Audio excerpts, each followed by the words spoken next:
Hey, what's up, guys? Welcome to Lawsplaining the Interwebs. I am your host, Nick Rekieta of Rekieta Law, a small law firm in central Minnesota and like off center. Everything's zoomed in. Whatever. Anyway, welcome to the show. Maybe I can fix that. It's like uncomfortably close to me. Hold on. Plus, we got to make sure that autofocus is off. Oh, it is zoomed in.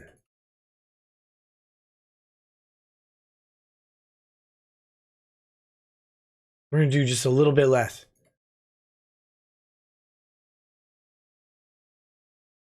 There. Oh my goodness. That's a little bit better. My face was just giantly filling up the whole screen. If I turned, my nose went off. Can't have that. Can't have it. Okay. Welcome to the show. Sorry for the weird delay and boomerisms and all of that good stuff. We have got a show to do tonight. Now, listen, I've told you guys something many times, and it's the most important thing. It's the most important thing. Never let your lawyer do math, right? Never, ever let your lawyer do math. On last night, I said we were going to go halfway to page 190. It's actually page 192. And then I went to 81, which is halfway. Yep. That was actually a well-orchestrated math joke for lawyers and not me being completely moronic. So, anyway, we only went to page 81. Should have gone to page 97, 96. 96, yeah. Should have been 96, but alas, we will soldier on and we will get through the rest of the transcript today. So I hope you guys are ready for that. And I hope you have a nice whiskey or wine or something with it. We are going to do that in just a second. I'm going to give people a few minutes to filter in. I know that Yellow Flash was doing a show. I believe did he have some people on with him? Just a second. I like Yellow Flash. He's a good guy. He's a good guy. So, oh goodness. Yeah, so I hope that they had a very good time tonight.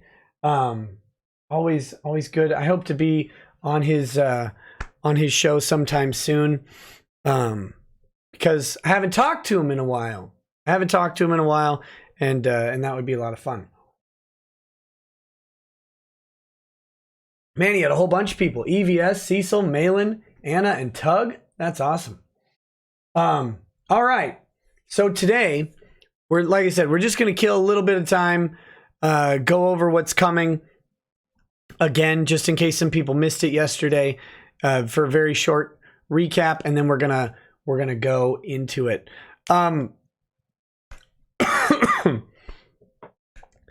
This hearing, is interesting.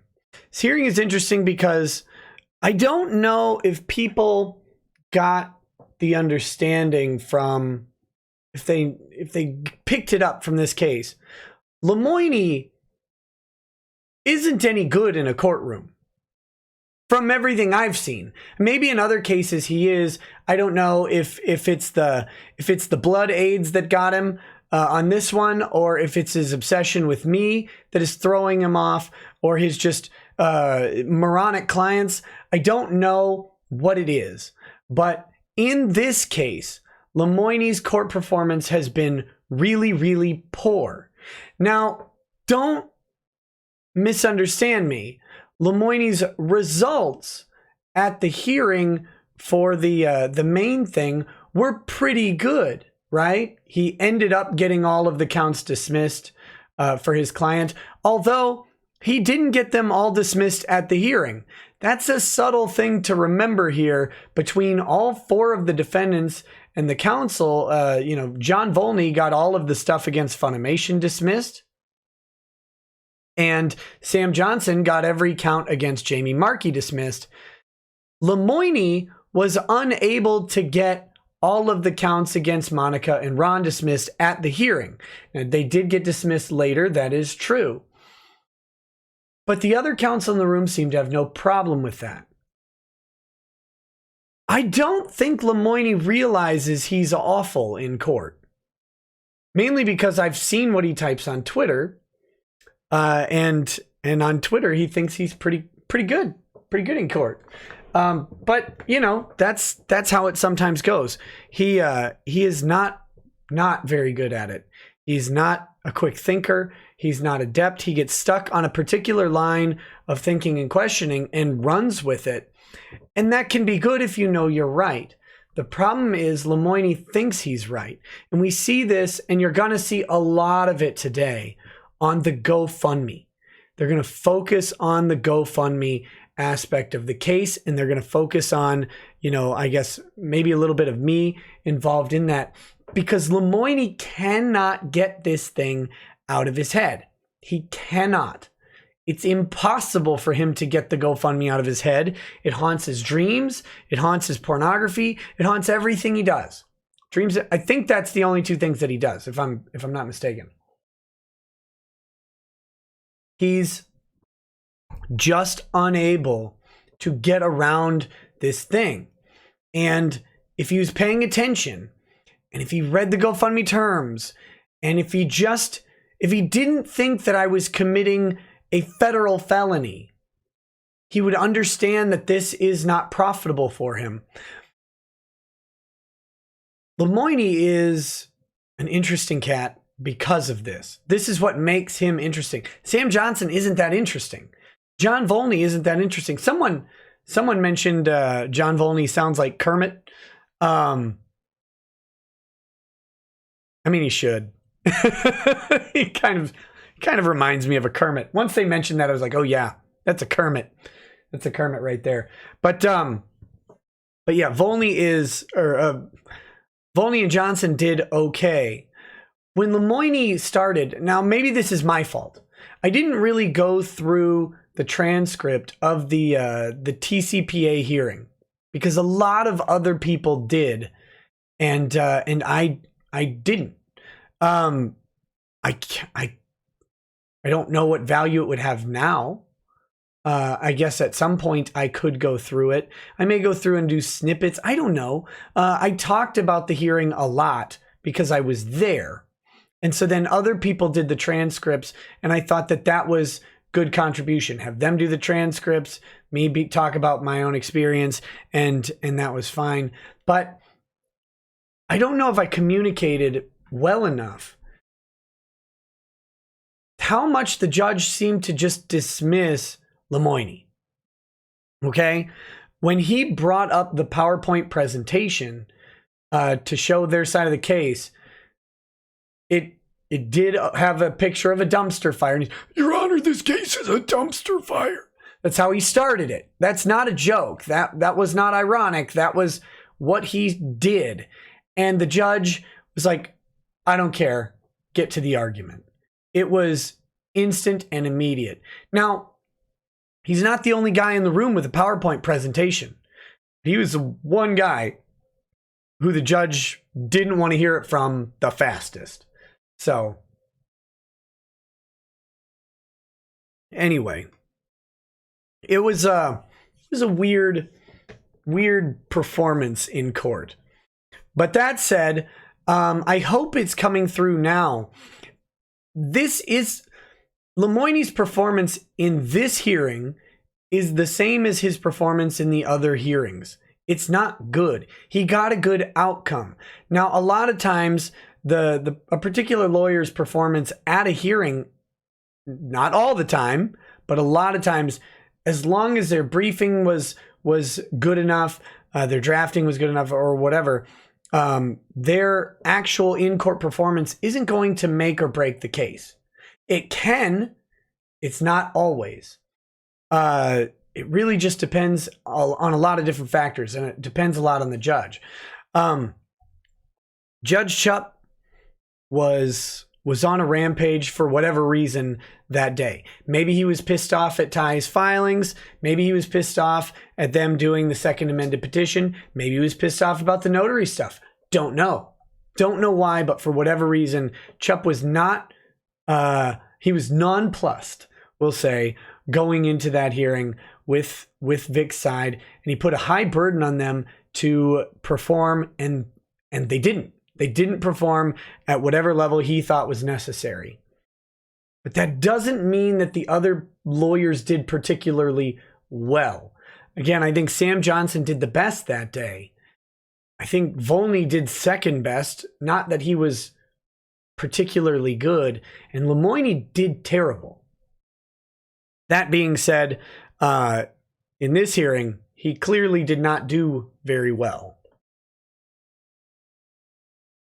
But we could speculate on that. Maybe the judge just doesn't like Lemoine for all of the reasons that I've said, that Lemoine is not a person I would ever hire to run my court case, because it's not his fault. It's not about his aptitude necessarily. He's off-putting to be near. And without a hint of rudeness to that, that's just a level statement of fact. His face twitches. His voice is weird. He's kind of awkward. I don't know if it's a result of the West Nile or whatever, or if that's just how he is. He's just uncomfortable to interact with. And it doesn't take long to figure that out. He moves weird.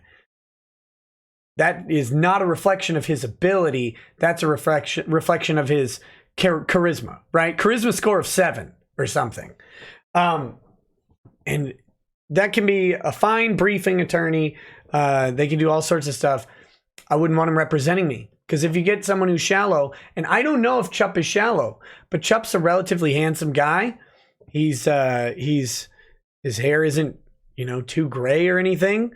He's kind of charming in his own way. I'm sure he's well regarded, and he maybe is one of those guys who just doesn't like people who he doesn't find to be up to snuff on charisma.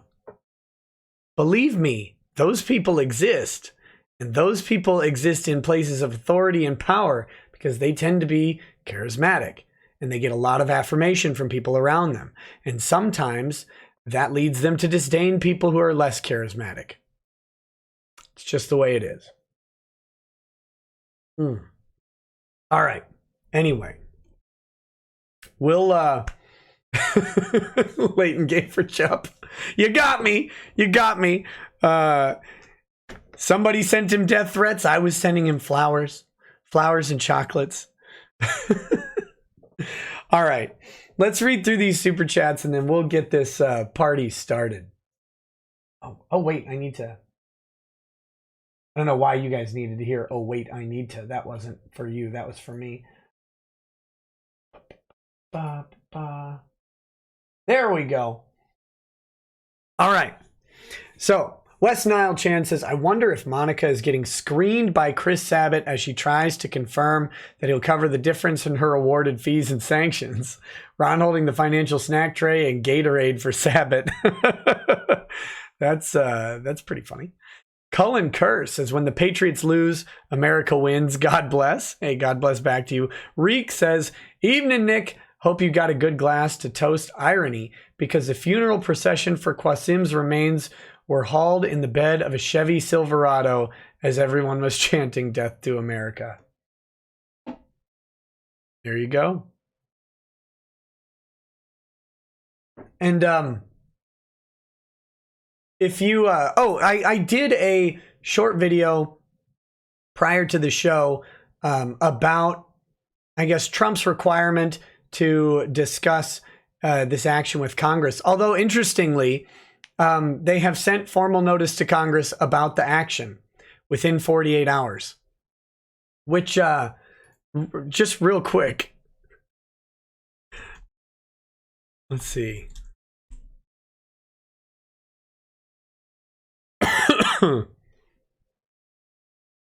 Where's the text of this thing?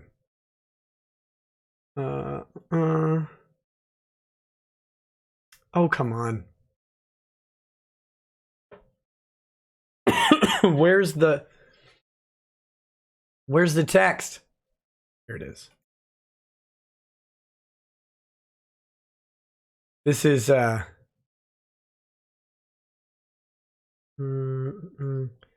that 40 reporting requirement?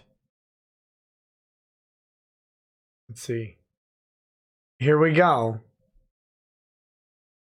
The president shall submit within 48 hours to the Speaker of the House of Representatives and to the President pro tempore of the Senate a report in writing setting forth.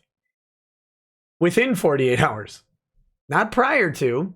That's kind of an interesting thing. They've allegedly complied with the War Powers Act by reporting after the fact, but within 48 hours. So that's an interesting sort of thing. But there you go.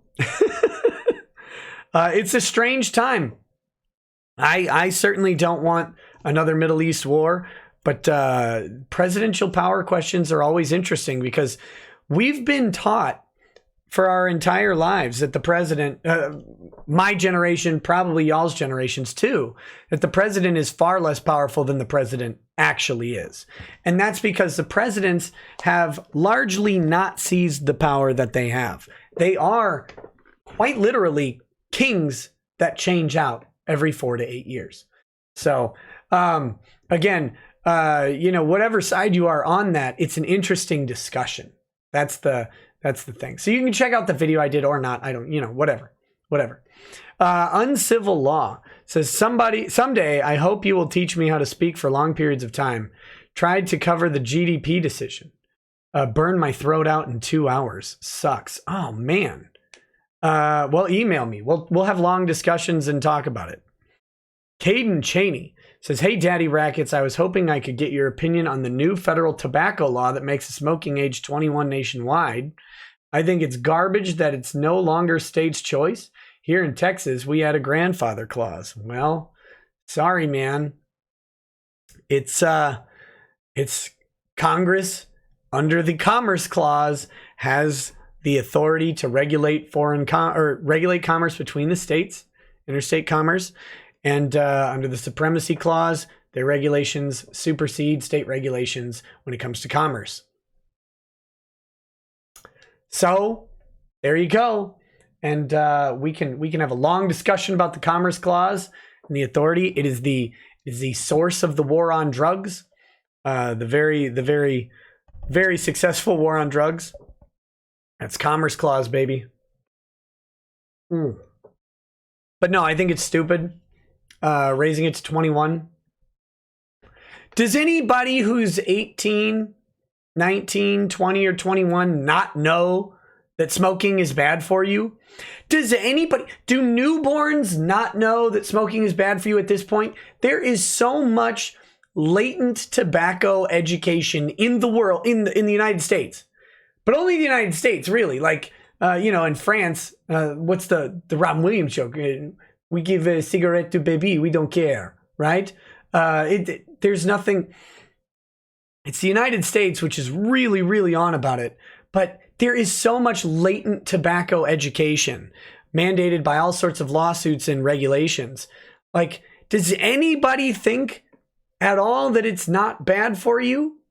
It's banned everywhere, but must be fine. So, like, why do we need to keep increasing the age? That's the question. That's what I mean. When do we get to make the decision to be bad to ourselves? Speaking of which, Knob Creek. That would be, Ron Toye. Knob Creek is a subtle and really an enjoyable bourbon.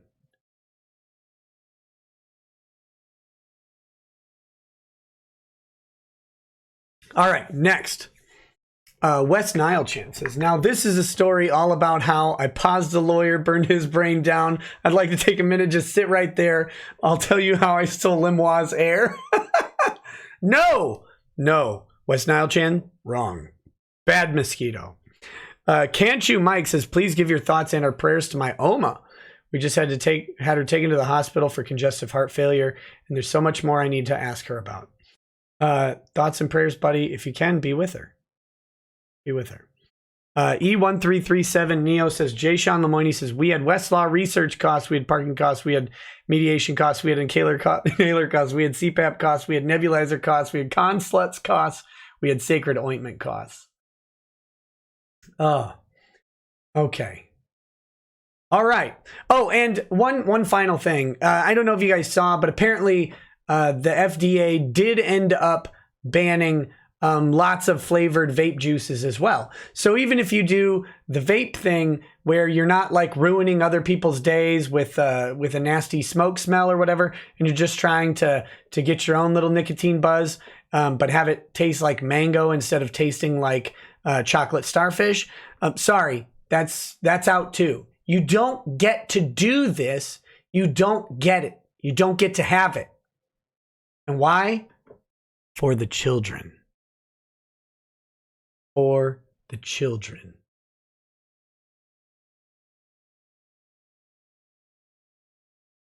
But anyway, sorry. I don't vape. I don't smoke. I don't smoke weed. I don't do crack. I don't do any of that stuff. I just drink some liquor and I drink tea, lots of tea. Why the hell do we regulate so much stuff? Like, let people ruin themselves or not. That's okay. They can do it. Anyway, Cesario JPN says, you should do a video on selective service / draft. People joking about World War III, but then finding out they could be drafted is funny. Also, the women on social media instantly dismissing gender equality because of the draft. Oh, yeah. Yeah.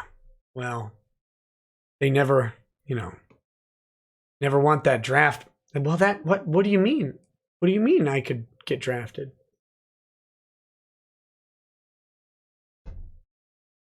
All right. Let's get into this. What do we got here? 1 second. Getting things all set up on my end.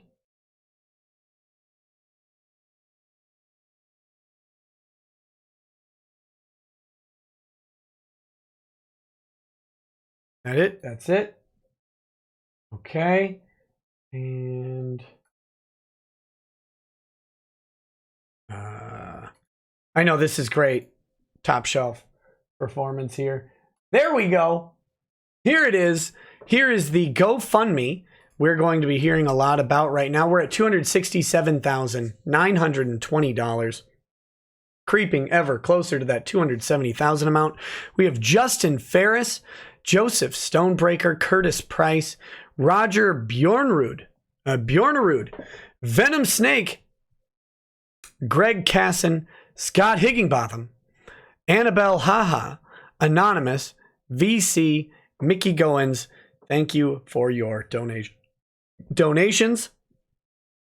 Very much appreciated. Let's see how much butthurt we are going to have over this GoFundMe today. Spoiler alert, it's significant.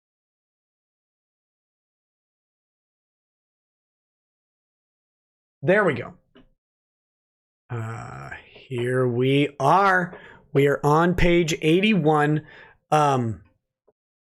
We're going to start right after the sustained objection here when Lemoine, where we left off. Lemoine is examining Vic. He is doing the examination of Vic, and he is going to ask, he's asking the questions, right?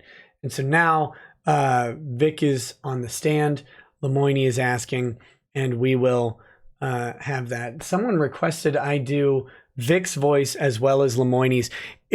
I'll try. It's hard to do Vic's voice when my throat is like this. It's kind of easy to do Lemoine's, but we'll try so it can bring some distinction between the people. But I'm not going to do a voice for every single person involved. We'll do Lemoine and Vic. If Volney comes up, maybe he'll sound like Kermit. I don't know.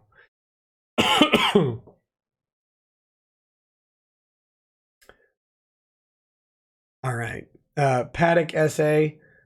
My apologies, buddy. Peace to you and your family on that. Or condolences, not apologies. I didn't do it, but you know what I mean. All right, Mr. Mignogna, there's a GoFundMe campaign that was set up for you to sue people. Is that correct? No, sir. I wouldn't characterize it that way. It wasn't set up to sue the anonymous bloggers that have come after you? Oh, I want to point out that no, where they got this, go away. What? The connection should be fine. Is it not? Stream quality is good. Everything says it's fine. The anonymous bloggers, I saw a couple people mention this. This was because of what I wrote on the GoFundMe page, which briefly we can look at right here. Hold on. It's from this thing right here. This fund is set up for Vic's legal defense fees. There are many possible defendants in different jurisdictions, from boring bloggers, it wasn't anonymous, it was boring bloggers, to multi-million, even multi-billion-dollar corporations. Yeah, there were lots of potential targets, and at the time, remember this was written on February 19th, 2019, who Vic would end up suing, no one knew. No one knew. I had done a video on, I think I did it at this point, on different people he could sue. And if I didn't at that point, I did it shortly after. But this is based on my thoughts of who is possible to sue. People like Kaylin Saucedo, for example, Mars Girl. Now, the jurisdictional questions and stuff, they must have decided that that was not a practical person, but the video I did, I had identified something like 15 potential defendants at the time. Now, what you can actually gather all the information you need for and all that stuff is a different question. They ultimately settled on these 4 defendants. But this was based on what I was thinking, and I'm not in control of the lawsuit, Lemoine! You idiot. That's how it goes. So he's tried to do this before. He thinks that Vic wrote that or directed me to do it or whatever. He thinks Vic was involved in this at all. No. It wasn't set up to sue the anonymous bloggers that have come after you? No, sir. Wasn't set up to sue multi-million-dollar or million-dollar corporations? No, sir. And I don't know how GoFundMe works, necessarily. This is Chupp. I've never done one. Does somebody have control over the account? I don't know. We know that you don't know, Lemoine. It's painfully obvious that you don't know anything about it. That is the most true statement you've said this whole time, is that you don't know. But your ignorance on this is your willing ignorance. It's your own stupidity and your refusal to do a modicum. This guy spent almost $300,000 of his client's money researching stuff he already did know, that he didn't take 5 seconds to research the thing he doesn't know, but is really spurging about on a daily basis.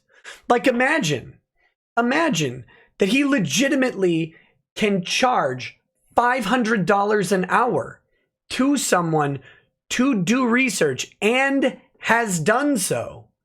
And the one thing he doesn't research is like one of the biggest parts of his argument.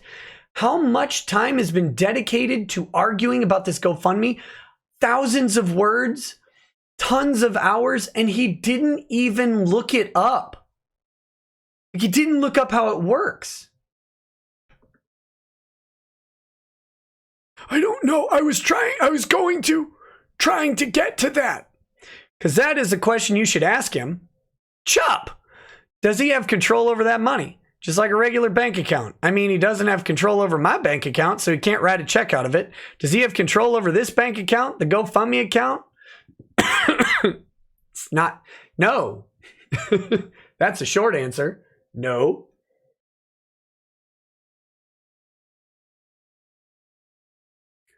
Pull up Defendant's Exhibit 11. Mr. Mignogna, have you ever seen the GoFundMe account that's set up online?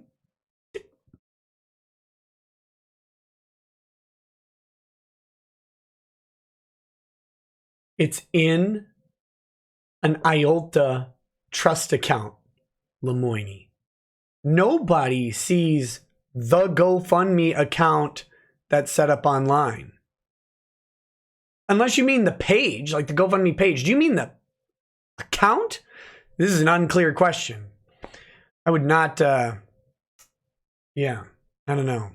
This line of questioning would bother me very much if I were the witness, because I don't know what he's talking about. Because he doesn't know what he's talking about, so I would have no confidence that he was asking what I thought he was asking.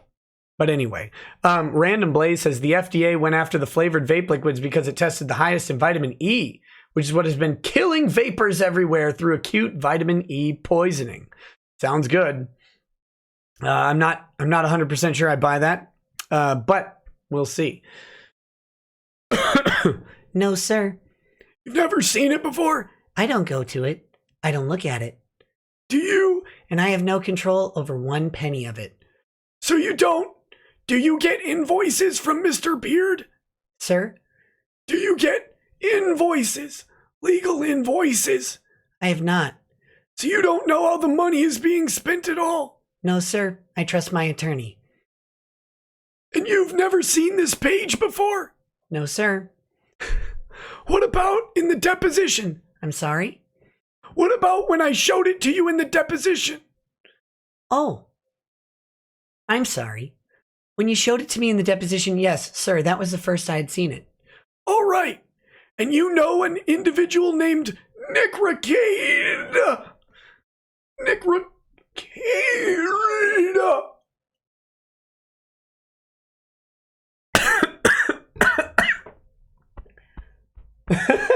That was actually me choking on the tea.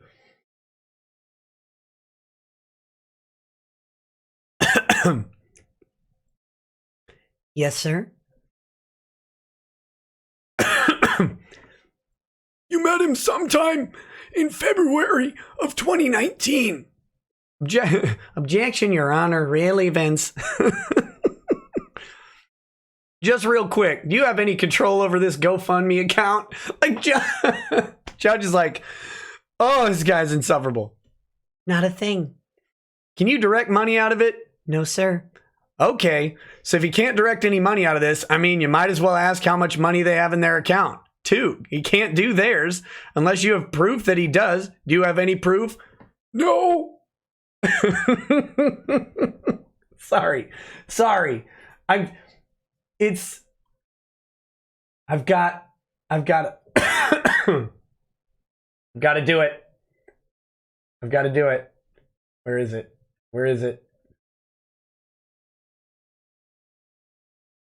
Okay, come on. Here it is. I've got to bring up something for you guys. So I did a stream talking about this hearing right after the hearing. I just want to remind everybody what the response was to that. To the stream announcement.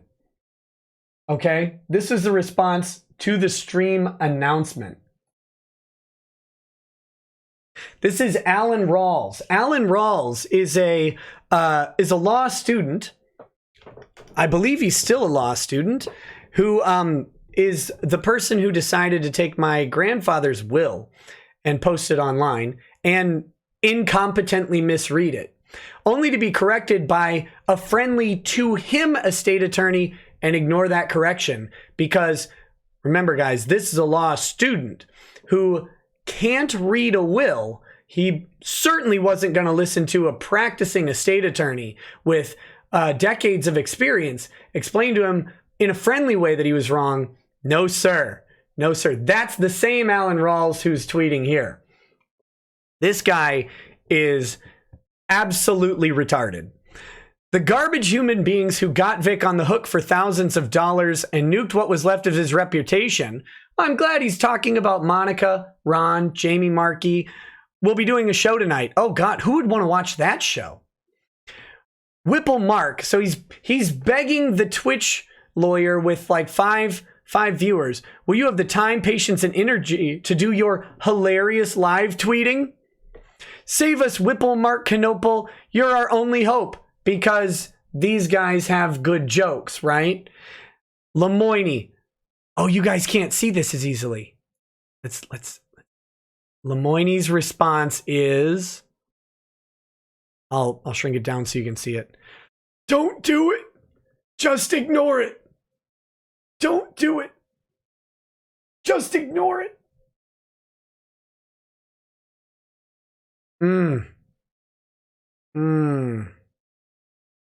That's unfortunate right there. Still can't see it. My settings got messed up there. Don't do it. Just ignore it. Don't live tweet about it. Please, no. Now you know why. Now you know why he didn't want. This was months ago. This was back in November when they did the hearing. This was probably on the 20. No, wait, this was when the judge issued his ruling. So this would have been just after the hearing. Don't do it. Don't do it. Please. Well, now we know why. Right?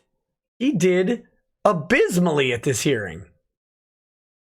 You have any proof? No. Okay, then move on. Can I get a ruling on the record? Sustained. All right, so that was his objection to the relevance of asking questions about me. So the objection is, do you know an individual named Nick Rekieta? You met him sometime in February of 2019. Objection. So here's this. He sustained this objection. Pull up Exhibit 10, please. Can you identify the individuals that are there? Sir? Can you identify the 3 individuals? Oh, of course, yes. That is Nick Rekieta.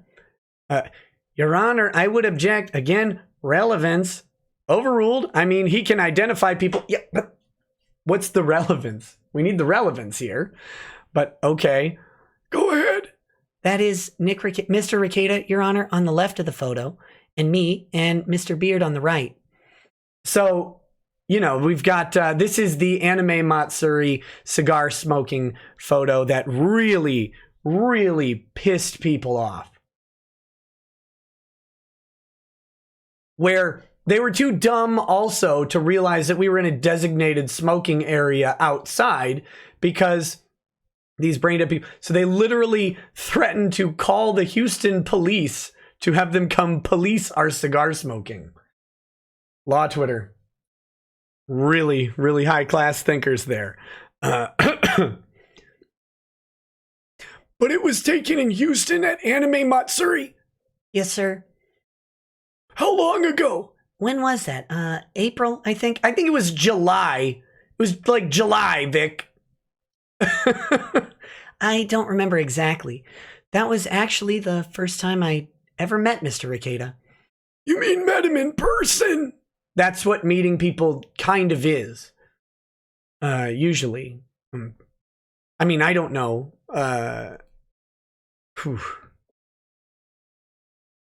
Yes, sir. Prior to that, you had met him over the phone. Yes, sir. And he is the person that set up the GoFundMe account. Yes, sir. Objection again, Your Honor. What is the relevance of the GoFundMe? I still don't know. When you get some evidence that he has control of that account, then we can talk about it. So here's another objection on the same thing. Lemoine is going to continue on this line of questioning. Well, I think it goes to the agency component and of between Mr. Rekieta and Mr. Mignogna. There is no agency component, you idiot. You idiot. And so I'm trying to ask the questions, but I keep running into this objection. Okay, you can answer that. Overruled. Please ask the question again. Mr. Rekieta set up a GoFundMe account for your benefit, didn't he? He decided to set up an account to allow fans to support what they thought was an injustice. Oh, that's a good answer. That's a good answer right there. It's true. That's one good part of it. Just keep reminding the judge at every opportunity that these people ruined your life with lies. Just remind the court of that over and over, every chance. They should never have called Vic to the stand because it gave him the opportunity to do this. To do this.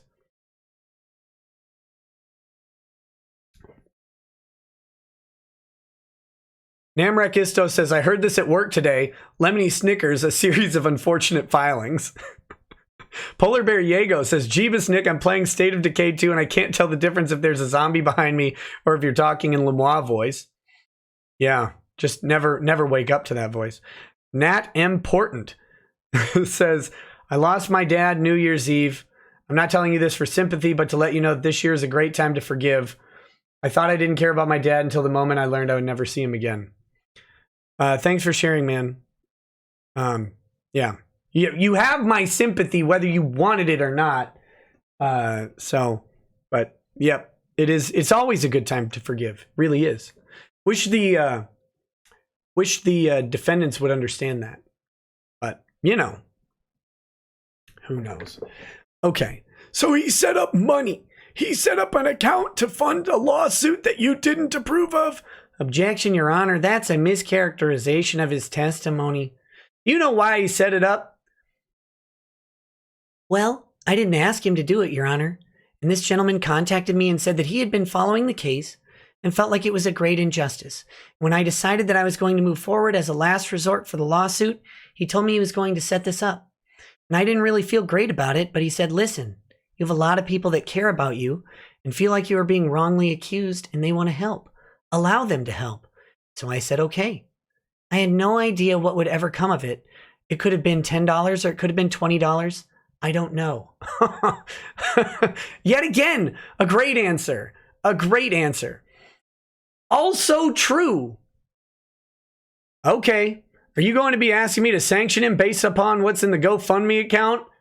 And Lemoine lies through his damn lungs right here. No, Judge.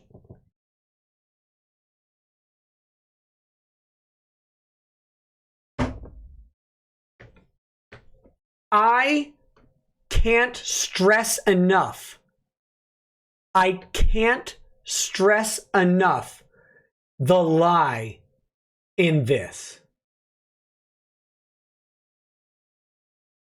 Or he's either lying or he's calling the entirety of Law Twitter retarded.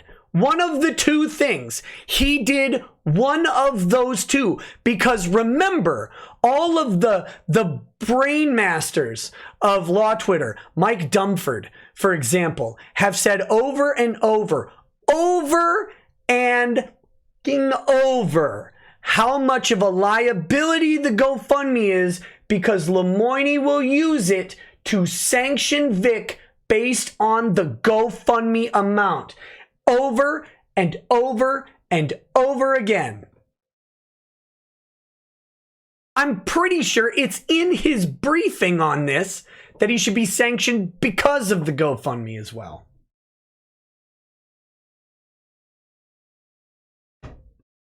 Lemoine, rude to do that to Law Twitter. Greg Doucette, God, if I could sift through 280,000 tweets per minute, I could probably find at least 100 of them for that. Greg Doucette said that as well. Like, Lemoine just called all of them idiots. You're all wrong. You're all wrong. Wrong. Wrong.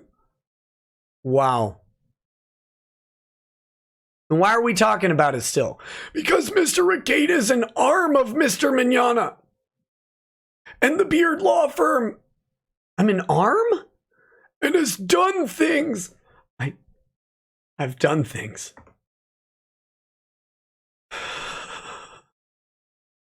I've done things. Things we can't even talk about. He's done things, Your Honor. He's done things. Okay. And that's where I'm trying to go. What does that matter if he's an arm of them? Well, then the deterrent aspect of this lawsuit is lost in two ways. One, he has never had to pay any attorney's fees, so they get to... Well, neither is your client. Judge, that's not true. Your client has paid you $282,000? No, Judge, but they have paid us money. Okay. Unlike Mr. Mignogna, they've had money come out of their savings. Well, Mr. Lemoine, I paid over $10,000. Stop. I'm sorry, sir. Oh, wait, no. Sorry, Vic. Sorry, sir. I apologize. That's okay. Okay, are you trying to get somebody else to pay these sanctions? No, Judge. Then ask what money he has. That's what's important. Judge, I'm going to get there. Okay, keep going. I mean, Your Honor, if I may, Mr. Lemoine testified earlier that he has no evidence of any agency between Mr. Mignogna and Mr. Rekieta. Did you testify to that? Tina, read that back.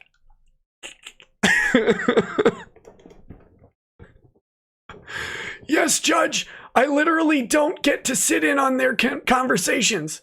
Okay, so you have no evidence. Oh, it's brutal. Oh, it's so brutal. I couldn't possibly have evidence. That's what I'm trying to develop in this record. Sorry, Lemoine. TCPA shuts down discovery. You shut it down. You could have done some sort of discovery request to try and find an agency relationship. You wouldn't, you dumb pile of broken bronchial sacs. You won't find any because there isn't one. So you can't make it up. You can't make it up. But you could have tried. You decided not to. You're the smart 19-year attorney, though, right?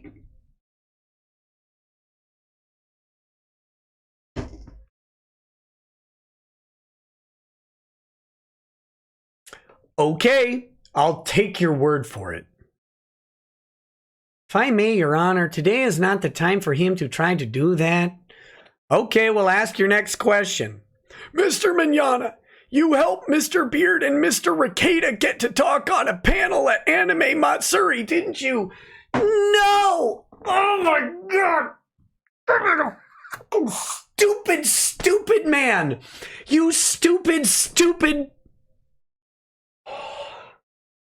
No!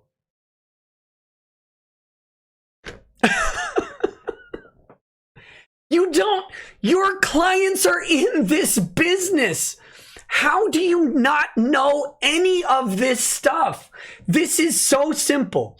Look, when a guy, okay, let me pitch this to you. When a guy is talking to 5,000 to 15,000 people every night, all right, about anime, and then says, hey, maybe y'all should check out Anime Matsuri, then people go check out Anime Matsuri.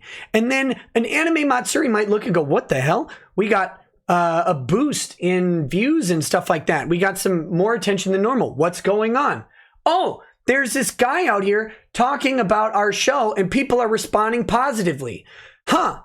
I wonder if we should bring said person to our show to talk to the people who will go because he said stuff that they prompted them to go. It's magical how commerce works. It's really basic.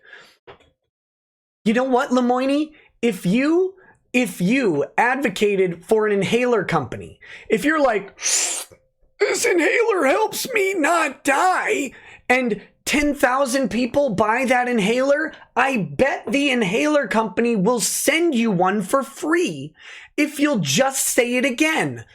That's it. It's the wonder of how all of this works. Jesus Christ. Oh.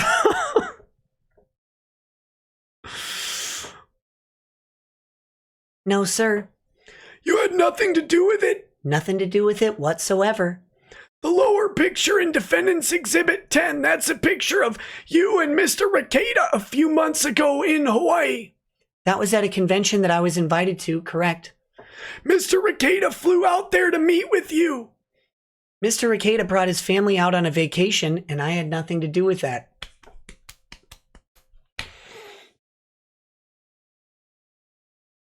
I had a media badge to HawaiiCon. You moron. I had a media badge to Bubba Fest. I had a media badge, or was it? It was a guest badge, I think, to Matsuri. I had a guest badge to Community Fest in Amarillo. The cons brought me. The cons invited me to go. Not Vic. The cons did. Ugh. It was just happenstance. Y'all both ended up in Hawaii. I talked about it. You'll have to ask Mr. Rekieta that. I don't know. Mr. Mignogna, isn't it true that you authorized Nick Rekieta to set up the GoFundMe account? No, sir. Isn't it? So he's, these are those closed questions I was talking about that you get to do on cross. You lead the witness.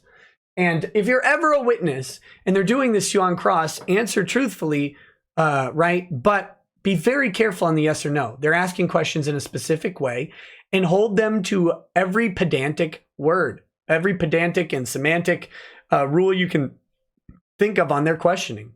You don't owe them anything on cross.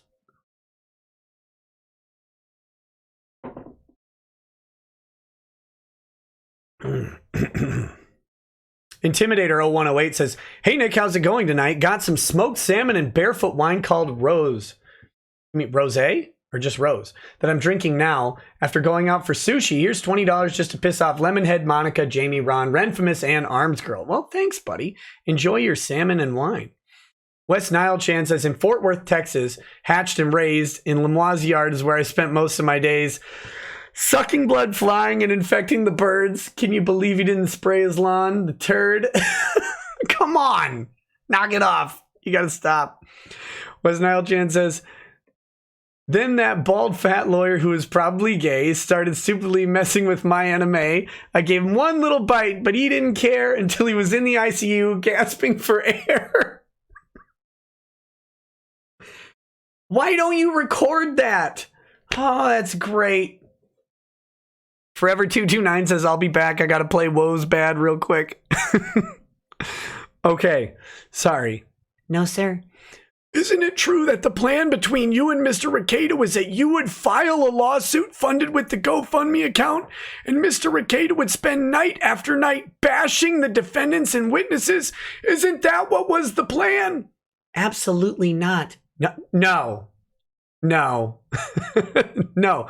The bashing the witnesses or the defendants happened organically because they're god freaking awful people. They're awful people, Lemoine. That was just them existing and continuing to exist in the way that they did. They're terrible. And as I kept learning about them, I decided that they deserved ridicule and contempt because they're terrible people. So I ridiculed and offered my contempt. That's all. Nightly bashings will continue until morale improves. He just doesn't know Vic at all, does he? Vic would never approve of nightly bashings. Like, the logical inconsistency here. This guy who has kept his mouth shut the entire time when he should have been out calling these flappy-armed harlots what they are. He didn't do it. When he should have been out making fun of Ron Toye, whose chin can only be calculated with a calculus problem as it approaches negative infinity. That's what he should have been doing. If I were him, that's what I would be doing. But he's probably a better person. I don't know. He didn't.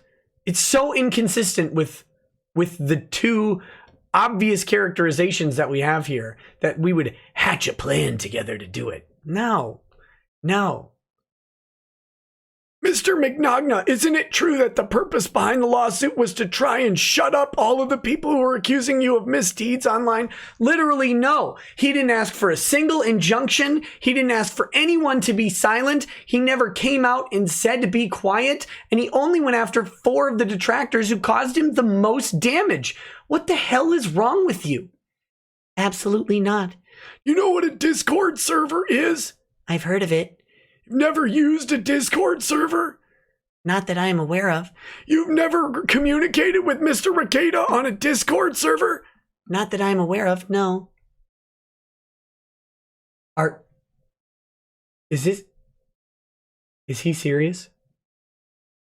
Pull up Defendant's Exhibit 13, blow up the first 3, or go down to the second or third Rekieta line. What time?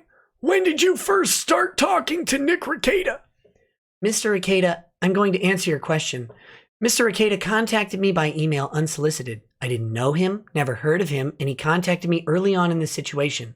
I can't remember the exact date, but I didn't know who he was, and I didn't even reply to his email. He said that he was an attorney and that I'm not trying to object trying not to object as non-responsive.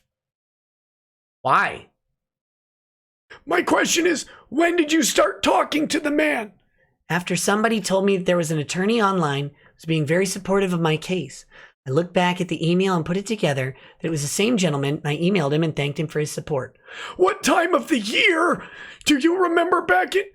I'm sorry? Your lawsuit started in April of 2019. You would agree with me that the GoFundMe account existed before the February 19th. It's on the fucking page you just showed, you idiot. How are you so dumb? Objection, Your Honor. That calls for speculation. The plaintiff has already testified he knows nothing of the GoFundMe account. If you don't know the answer, just say you don't know the answer. I did not know, sir. You have no idea when the GoFundMe account started. How many times are you going to ask him? He just said he doesn't know. Are you going to ask him again? Even Chupp is annoyed with this.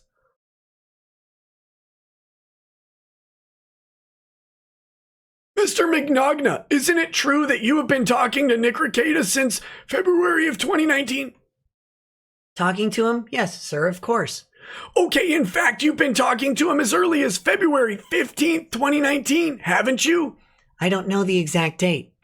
Isn't it true that the discussions you had with Mr. Rekieta was that you would file the lawsuit funded by GoFundMe and he would go on YouTube nightly and attack the... No, sir. Hold on, didn't you already ask that? I don't know. It was the specific question, Judge. You did.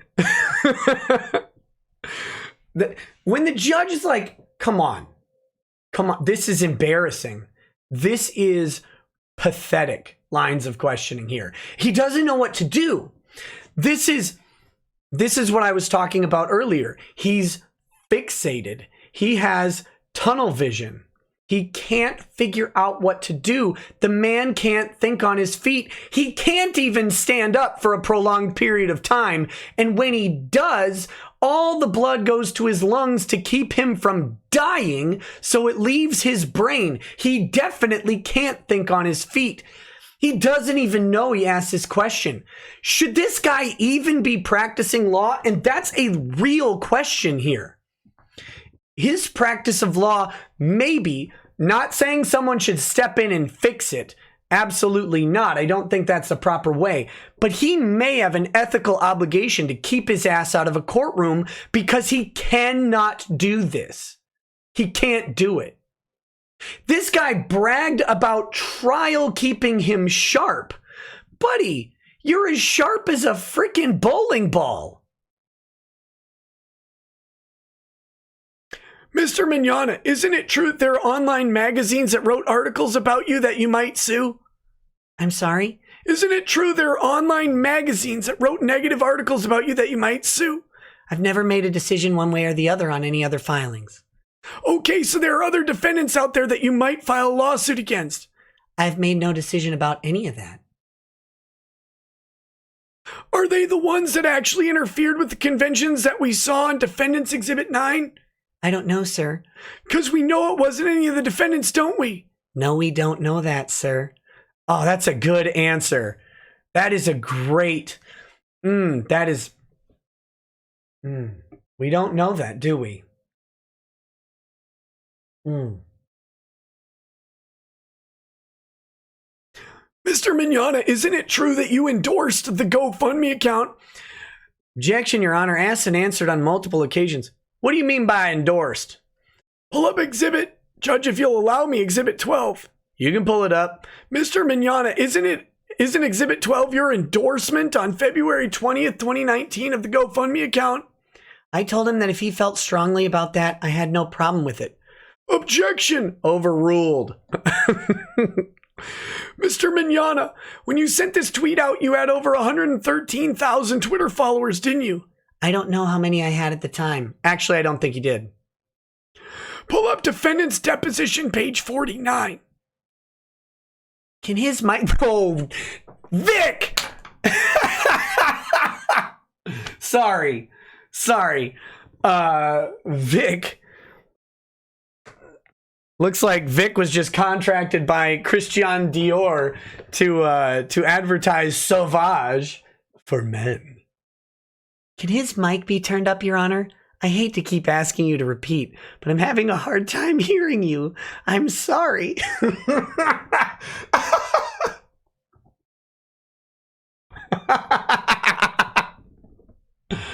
Is that better? No. Objectively, no, it's not better. Yes, thank you.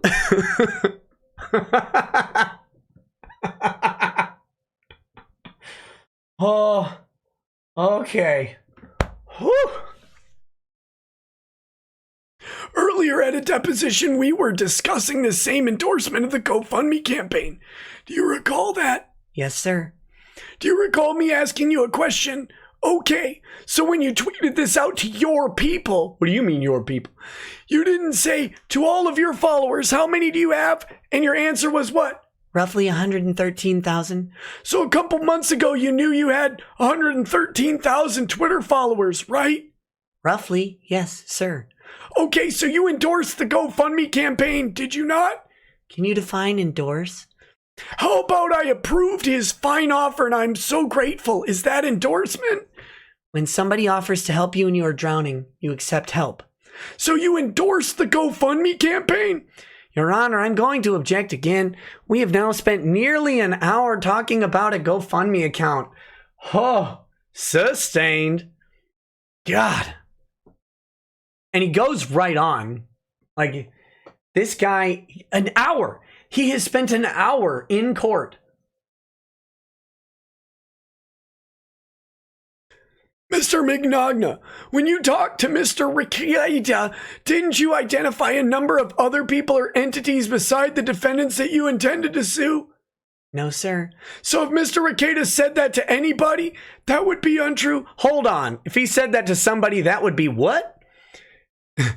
He can't even hear him with the mic turned up. It would be untrue. Untrue. Okay. If Mr. Mignogna told him there were other people beside the defendants he intended to sue, if there were other people that you intended to sue, would that be untrue? Well, sir, if you look at the deposition that you provided, I said that there were possibilities of other people. That is not classified or private. If it's what Mr. Rekieta says, I'm not responsible for what he decides to say. I never told him that. Mr. Mignogna, have you authorized anyone to give depositions in this case to Mr. Rekieta? Your Honor, it's not Mr. Mignogna's position to authorize a deposition. What do you mean he authorized? I'm sorry. You are sorry. You are a sorry sack of lemons. Are you aware that Mr. Rekieta plays video excerpts from the depositions in this case? I've heard that. I have nothing to do with it. Do you have any idea how he got those deposition excerpts? If they were the full things, they weren't excerpts. Liar. Your Honor asked and answered. He just said he had nothing to do with it. Overruled. I guess he can answer how he got the copy of it. You don't have any idea how? I don't, sir. So you obviously didn't authorize that to occur? No, sir. Why are we talking about stuff that happened after the filing? Lemoine! Oh my God, you belong on Gape Girls or something. You are getting blown out. What is wrong with you? The witness should never control the questioning.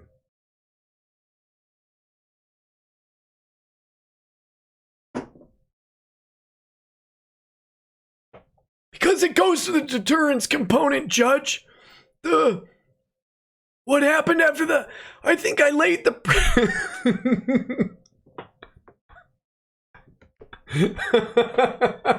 Sorry. I think I laid the predicate for the filing being frivolous, but what happened after it is the part that needs to be deterred. This is good. Lemoine thinks he's laid the predicate for it being frivolous, right? Let's see. Are you saying that the actions that are on the internet need to be deterred, or are you saying that him filing something in his lawsuit after the filing of the petition needs to be deterred? The deterrence is to prevent him from filing more of these. I understand that, but why are we talking about stuff that's on the internet? That's what it seems like your complaint is, that he is playing video depositions on the internet. Well, that is one of them. I can't sanction him for that unless you have a motion. And spoiler alert, he can't sanction him for that without a prior existing restraining order on the case. Remember, they were offered a chance to have all of the discovery or whatever be confidential. They turned it down in court.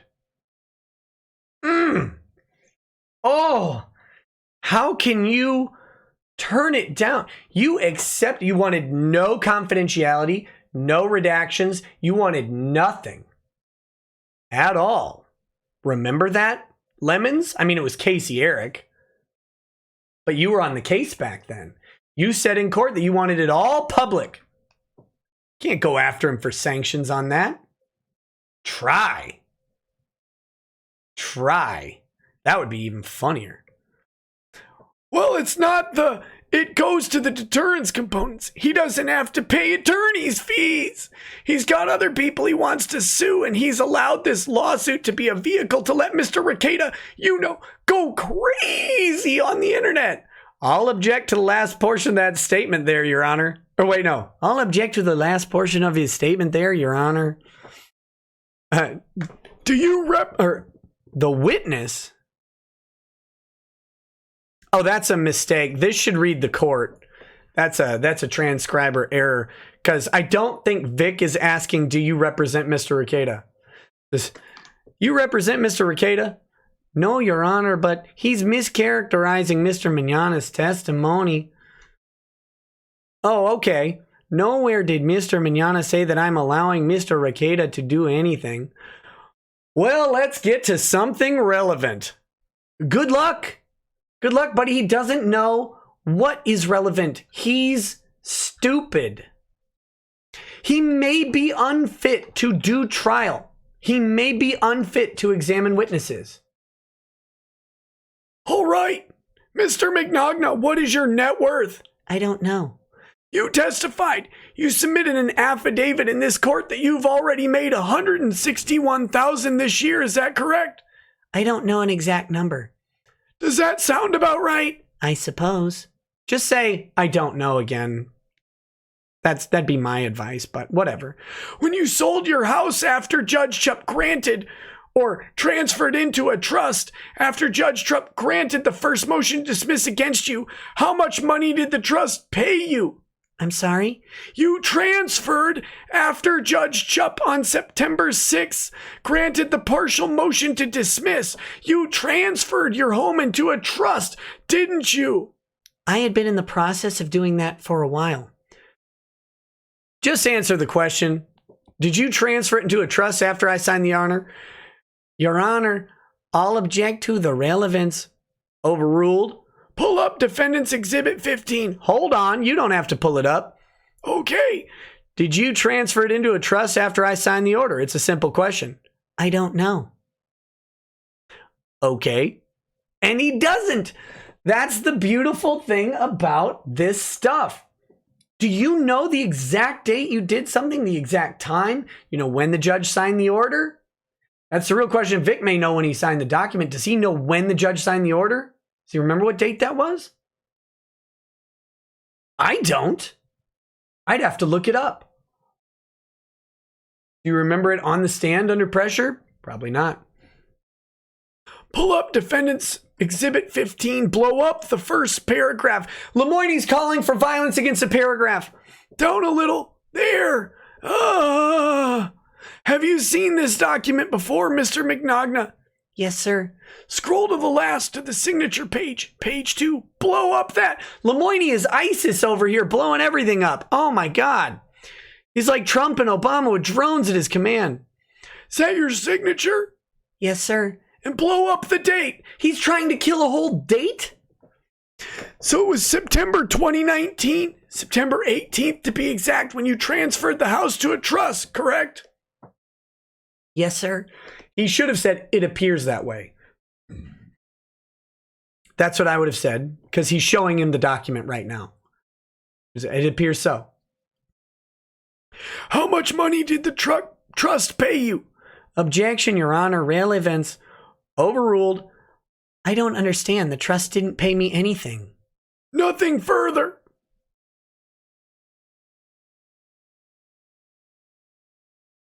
Is anybody else going to ask questions? Oh, no.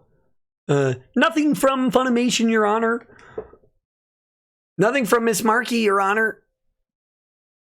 Your Honor, if possible, would it be possible for us to take a 5-minute recess to discuss something? With your client? Yes, sir. We are at a break. We're not asking in the middle of any questions or anything. Technically, he's sequestered. He can't take a break other than a privilege issue. I'll just confer with co-counsel if that's possible, Your Honor. So you want to prep your witness some more? No, Your Honor. I won't speak to Mr. Mignogna. Oh, we can hang out here. You can step out. Yes. If I can step out, just a 5-minute recess with co-counsel.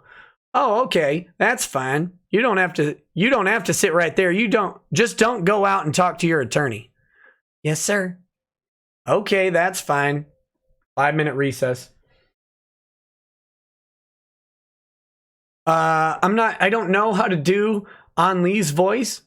I met him once and his voice sounded pretty normal Texan.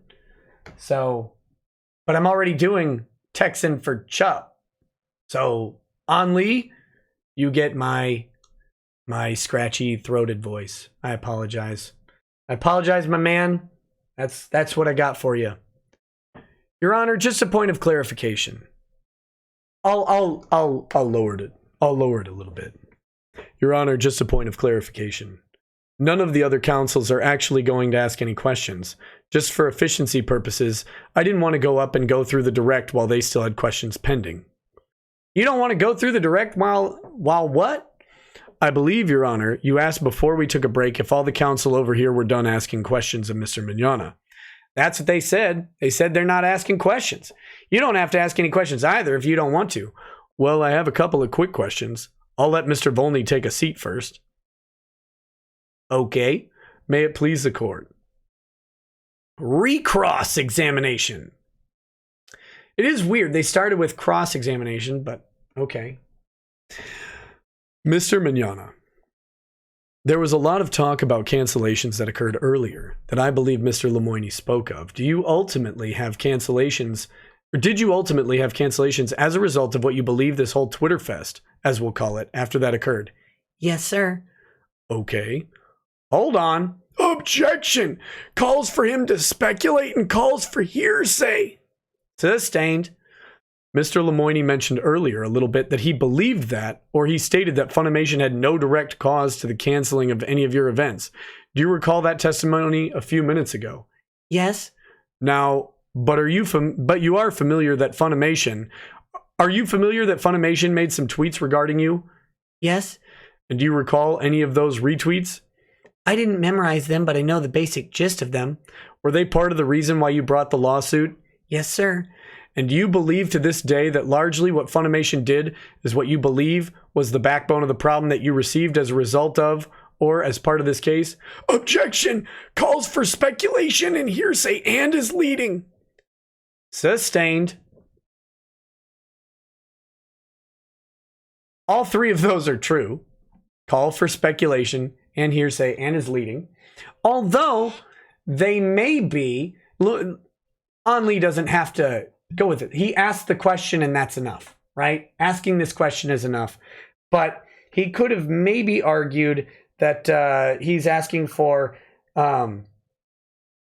he's asking the witness to clarify his mental state and may qualify as an exception to the hearsay. It's also not speculation for his own mental state, and it's certainly in the context of what they're talking about here, it's relevant to what's going on. So I don't know if it's actually speculation and hearsay. Not sure if it might be leading. Now, you mentioned a little bit earlier about media and so on and forth. And you had mentioned a couple of things about you being briefed through your counsel that you trusted your counsel. Do you remember that testimony? Yes, sir. Now, prior to actually working with Mr. Beard and Beard and Harris, counsel asked earlier about attorney's fees. Did you have counsel prior to Mr. Harris? Yes, sir. Or Mr. Beard, excuse me. And the counsel prior to Mr. Beard, did you pay any legal fees? Yes, sir.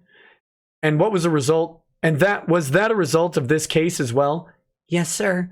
And so in that process, ultimately, that counsel was terminated and you ultimately hired the counsel that you have today. Is that my understanding or is that your understanding? Yes, sir. And now, just so we're clear here, counsel mentioned earlier that you met Mr. Rekieta around February, I believe. Do you recall that testimony? I believe so. And with respect to Mr. Rekieta, you had mentioned also in your tweet that you're friends with Mr. Rekieta. I foolishly consider everyone a friend, pretty much. I refer to anybody I know. Fair enough. This was the day that the knife went deep. He killed me. A law Twitter has informed me that this was aimed at me. Sure. You guys are right. Vic foolishly considered me a friend. Rip me. Rip me. With respect to Mr. Rekieta, do you hang out with Mr. Rekieta regularly or weekly? No. Have you appeared on his show? No, sir. Have you ever watched his show? No, sir. Do you have any control over Mr. Rekieta? Not a bit. Do you have any control over what Mr. Rekieta says? No, sir. And do you have anything has Mr. Rekieta ever stated anything or done anything or confirmed anything with you regarding his show prior to getting on his show about you? No, sir. To your knowledge, does he just broadcast his journalism? I assume he just does what he does. Does whatever he wants to do. Oh, and it's so good doing whatever you want to do. I highly recommend that you guys all find a way to do what you want to do. It's fulfilling. Often banned says, damn, Lemoine looking like a straight up ass in this transcript. No wonder his firm submitted that request. Does not look good for our lungless hero. Now, did you ever, before filing suit, did you think long and hard about filing? Objection! Relevance! Overruled. Yes. Yes. And when you thought about filing it, I guess, leading up to the time that you actually did file it, what would you characterize litigation as in terms of your case? I honestly didn't know. I had never done anything like this before. I had never been involved in anything like this before. Now, I have to point out, well, I'll finish this paragraph and then I'll point it out. I was really scared, but I felt like I had just seen this all spiraling so badly over the couple of months that I decided I really had no other recourse to try to save, whatever reputation or career I had left. Oh, it's a good answer. It's a very good answer. And again, telling the judge, they ruined my life. Judge, what was I supposed to do? And, but here we go. I never done anything like this before. Never been involved in anything like this before. Those are true, Shane Holmberg. I know you found some old suit that was filed on Vic's behalf. Do you know the details of that suit, Shane? Law Twitter? Anybody? Do you guys? Did you look it up? Did you check? I do. It's not my story to tell. It's a good story. Like I said yesterday, it's a good story. And someday, maybe you'll get to hear it. It's nothing like this. That's for sure. It's nothing like this at all. So that's definitely not a lie, not perjury, not anything. You morons. Now, you mentioned spiraling. What kind of spiraling are you talking about? Objection! Relevance! Overruled. Well, the day that the movie that I was voicing in was released, some people on Twitter started firing a bunch of things, and I didn't really think much about it because that happens. But as it continued to intensity, I even contemplated contacting Monica. So I've always considered her a good friend, and I wanted to kind of get her thoughts on it. She's there, y'all. And then when she posted, and then Jamie and her boyfriend Ron, I was kind of, I think he means and Monica's boyfriend Ron. But listen, I don't know if Monica and Jamie pass Ron around. I don't know what they do in their spare time, so I'm going to take it as Jamie's boyfriend Ron. I was just stunned, and I didn't know what to do. And it just kept getting worse and worse. Or just getting worse and kept getting worse. I didn't feel like I had any other choice. And I want to be clear here. Counsel mentioned something particularly related to deterrence being one of the factors in this process. Have you ever filed a lawsuit against anybody? No, sir. Is this your first time in a courtroom?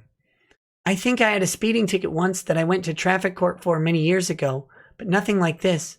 Nothing even close. I pass the witness. All right, back to lemongrass. Is it fair to say that you needed to file the lawsuit to shut people up?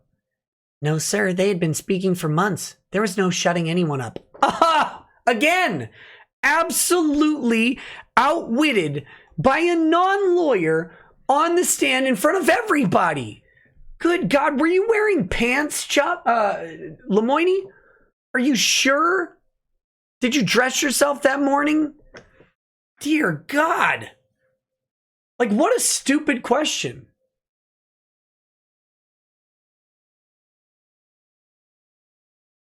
And that's why you needed to file the lawsuit, was to shut them up? No, sir. Hold on. He just answered the question. You asked the exact same question again. Why don't you just ask it once? I get it. I can hear it the first time. I passed the witness. I was just going to ask him 10 more times. Michael Decay says, it's Martinez, Your Honor, Lemons has been questioning Vic about the GoFundMe for 10 years, and even I, Slowpoke Rodriguez Martinez, will get somewhere after 10 years. Oh my goodness. Let's hold on one second here. Here we go. We're going to take a quick peek at the GoFundMe. It's $268,100. We have broken $268,000. Thank you so much, Bohica, with a big donation. CC Stevens, Mike Walters, Kjell Paddocksa, Shocked Aqua, Promiscuous Convention attendee. Come on. Kiri Moore, and back to Justin Ferris. Thank you guys so much for your donations. Again, very much appreciated by me.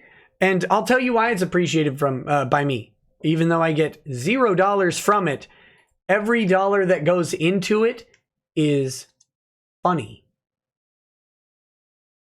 It's funny because I said a long time ago that I wanted to see the defendants ground into dust. Every dollar that goes into it grinds a little bit of their spirit into dust. And that's funny to me because I will say this like a child. You started it. You started it.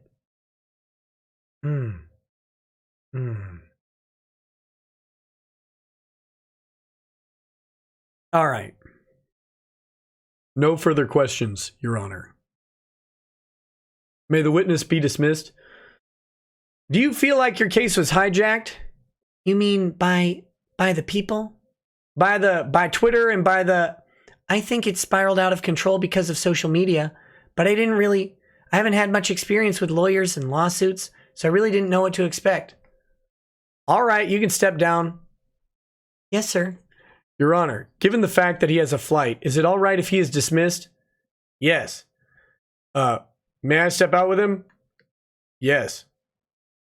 Thank you, Your Honor. Call your next witness. Call your next witness. Who's Miss Adams? Oh, God, a lady. I don't know how to do a lady voice when my voice is broken. Your Honor, Funimation calls John Volney. Okay, watch your step. Do I have to sit here and do a woman's voice and Kermit the Frog? Am I that short-sighted? Ah.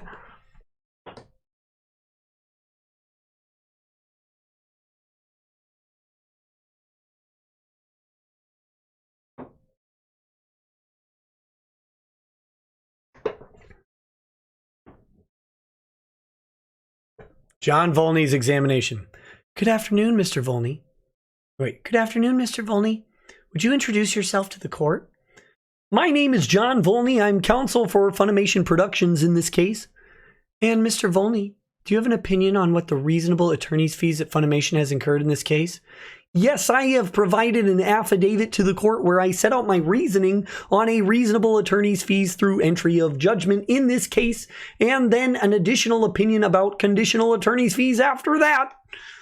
And, Your Honor, at this time we move to admit Exhibit 2 in the binder, which is Mr. Volney's affidavit, business records affidavit, along with the business records attached, which are Exhibit C and E to his affidavit.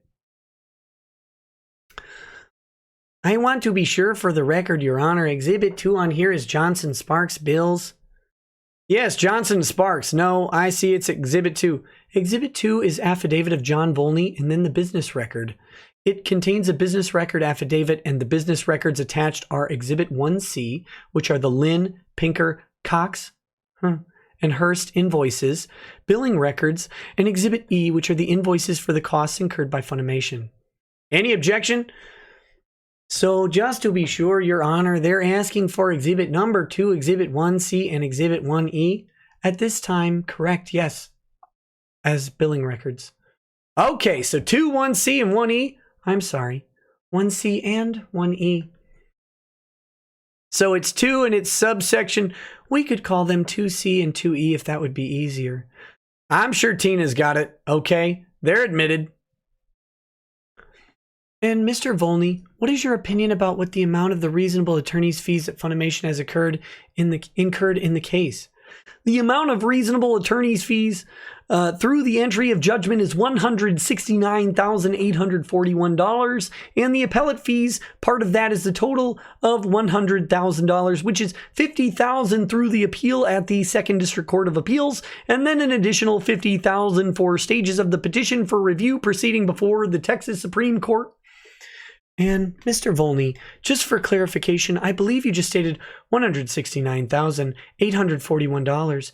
And if you'll turn to paragraph 36 in your affidavit, it says $168,941. He transposed two numbers. Oh my gosh. Octorian says, seriously, should have read this before deciding the voice is lol. Ah, well, have some Canuck bucks. Kermit's got to work hard for that grift today.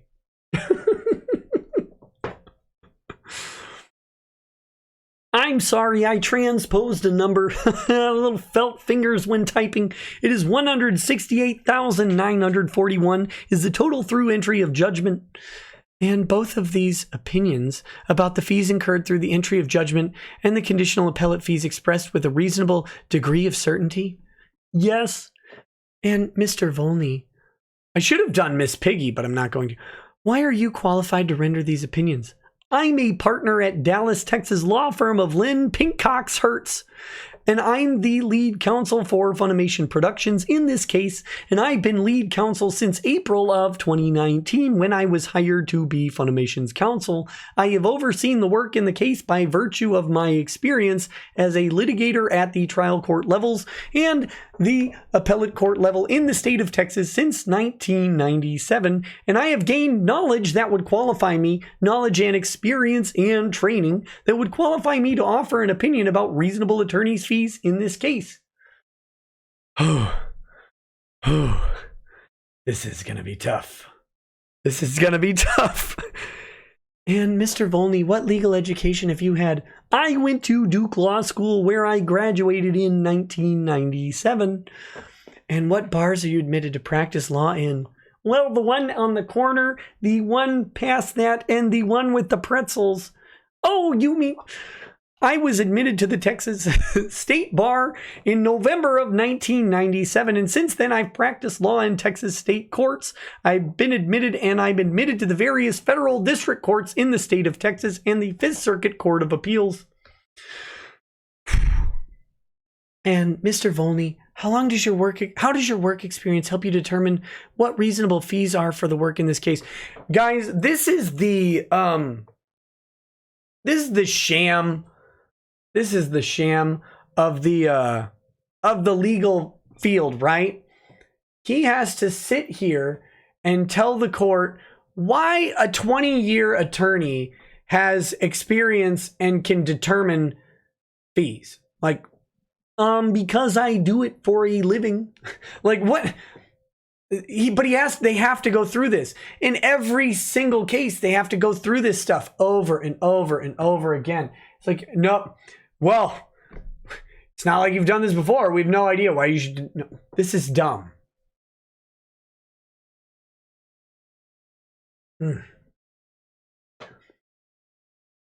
Well, as a partner at, come on, Lynn? Well, as a partner at Lynn Hunt's Pinkcox Hertz since 2006, I've had a responsibility for generating my own clients. So as part of that, I have primary responsibility of many of my cases to enter time, review bills, issue bills, and get those bills paid by my clients. So I have sort of hands-on experience in the billing process. Professionally speaking, on occasion, I have put together affidavits and declarations for other partners in my office related to attorney's fees. I have been designated as an expert on attorney's fees in certain cases, and by virtue of my experience, I know what reasonable attorney's fees are in the DFW Metroplex. I've practiced in courts here in Tarrant County and also in cases in Dallas County, in federal court, and in state court.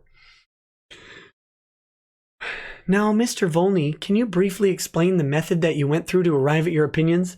And I did say brief, like always. It's always brief with you, Volney. Oh my God, it's not brief. Look at how long this is.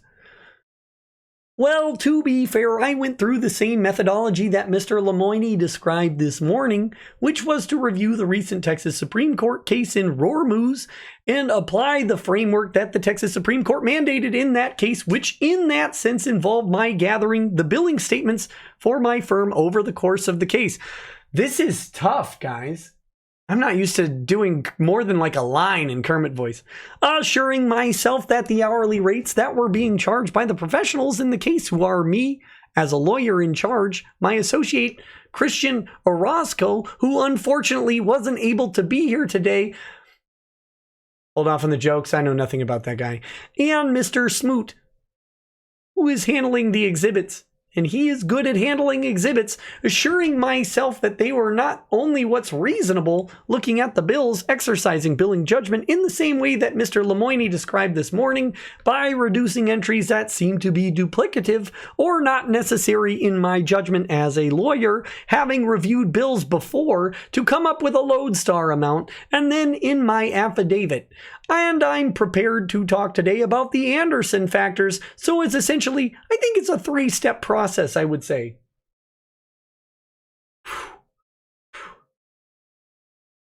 And have you created a chart to summarize Funimation's attorney's fees for this matter that are reflected in the billing records? Yes, I have. And if you'll flip to tab to Exhibit 7, and I believe it's the 3rd page in.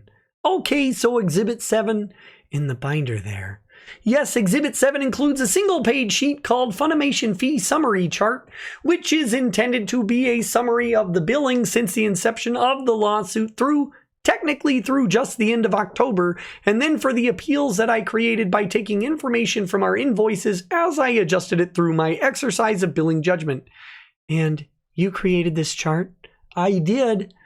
Your Honor, I would move to admit this chart at Exhibit 7B, just this page, just this one, as a summary under Rule 1006. 7 there's all 3 in here in 7, so you just want the Funimation summary? Yes, Your Honor. Earlier they admitted the last 2 as 7A. So I'll make this 7B. Any objections? No objection, Your Honor. 7B is admitted. Mr. Volney, one of the columns in this chart is the amount after reduction and the percent of reductions for each month. Can you explain what objections you made and why you made them in general? Did you say objections or... I'm sorry, reductions.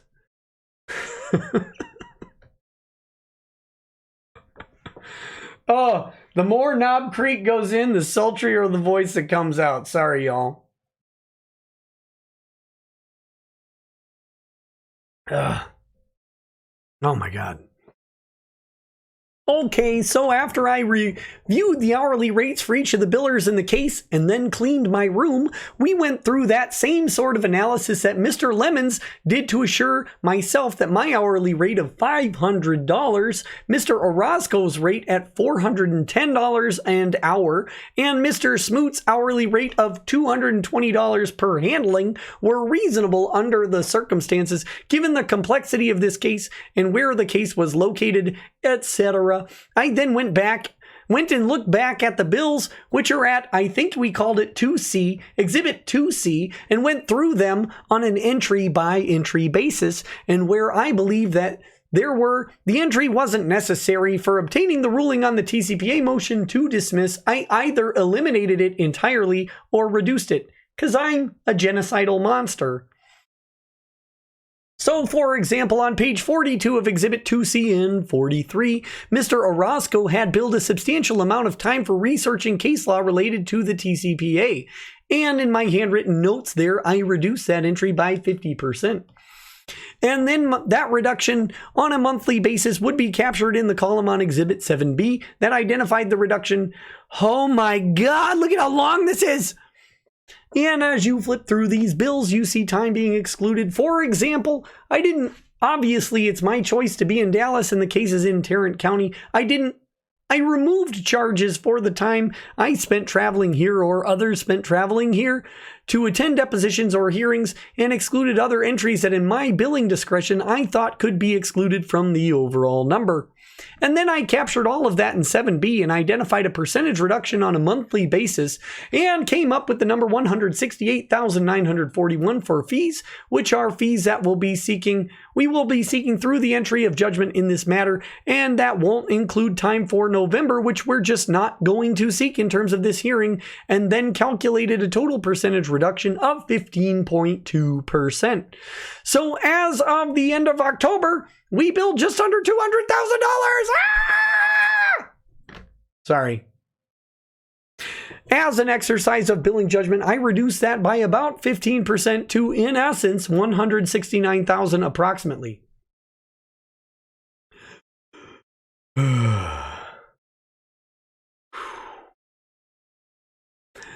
And in addition to reducing or excluding certain entries because you thought they weren't strictly necessary, did you exclude or reduce any necessities that you thought were duplicative?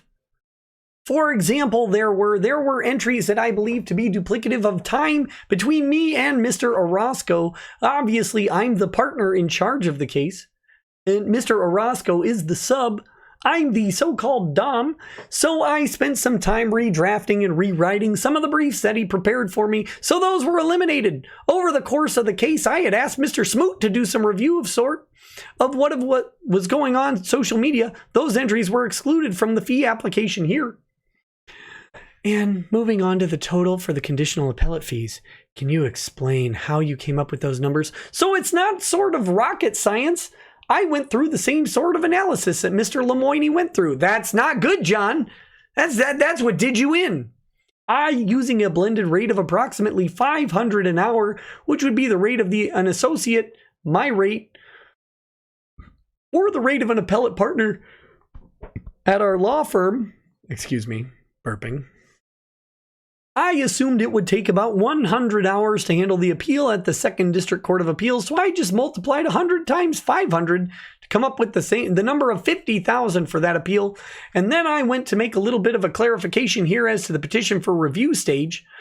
My overall opinion is the proceedings in the Texas Supreme Court are likely to cost about $50,000, and I want to engage in a little bit of the same math that Sean Lemoine engaged in that I believe the initial petition for review stage where you ask the Texas Supreme Court to accept review of your case will be about $25,000.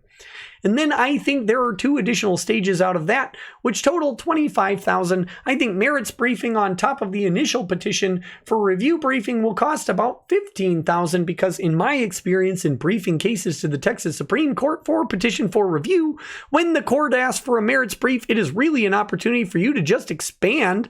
I like expanding on what you've already done at the petition for review stage, so an additional $15,000. But then if there is an oral argument on top of that, I think it would be an additional $10,000 in attorney's time, taking into account how much time it takes to prepare for that oral argument. Frankly, if I'm going to argue this case before the Texas Supreme Court, I'm going to really work hard, but just as a sort of general number now, $10,000 additional is a reasonable amount to expect. Oh. My God. Okay. And what were the rates for each professional at your firm that worked on this case for Funimation? Hourly rates. As I stated, my rate is $500, which is the rate of the hooker that the client has agreed to pay for me for my time in this case. Mr. Orozco's rate is $410,000. I'm sorry, he wishes. His rate is $410 per hour, and Scott Smoot's rate as the paralegal in this case is $220 per hour. Then why do you pay Scott Smoot like $30 an hour? That's the sad story here. Scott Smoot probably gets paid $25 to $40 an hour, somewhere in there. Bill's $220 an hour. Gosh. Just,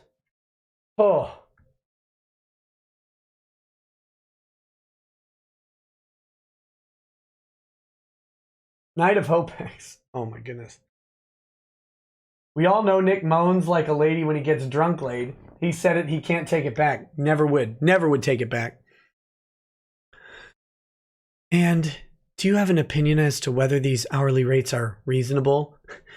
Do you think what you charge is reasonable? Yes, and for the sustainability, substantially the same reasons as Sean. Hey, Sean. How you doing, buddy? Although I would differ just a little bit in that I think there is really not that much of a difference in terms of the legal market between Dallas and or Dallas County, where I usually practice, and Tarrant County. I think it's really sort of the DFW market, and my firm charges the same rates whether we're in Dallas County, Tarrant County, or Collin County. We had a case in Parker County recently, so I would view the market as a little bit bigger than what Mr. Lemoine testified about. And with respect to Mr. Orozco, can you explain your basis for why $410 per hour is reasonable for his services? So Mr. Orozco has been licensed to practice law since 2012. He went to Stanford undergrad and then Vanderbilt Law School. He began his career practicing at DLA Piper in San Francisco. And you know what they say about San Francisco attorneys? They really like to take money from their clients. So his initial license was actually granted by the state of California. He then subsequently held a 2-year federal clerkship in El Paso before coming to our firm in 2018 and getting his Texas license.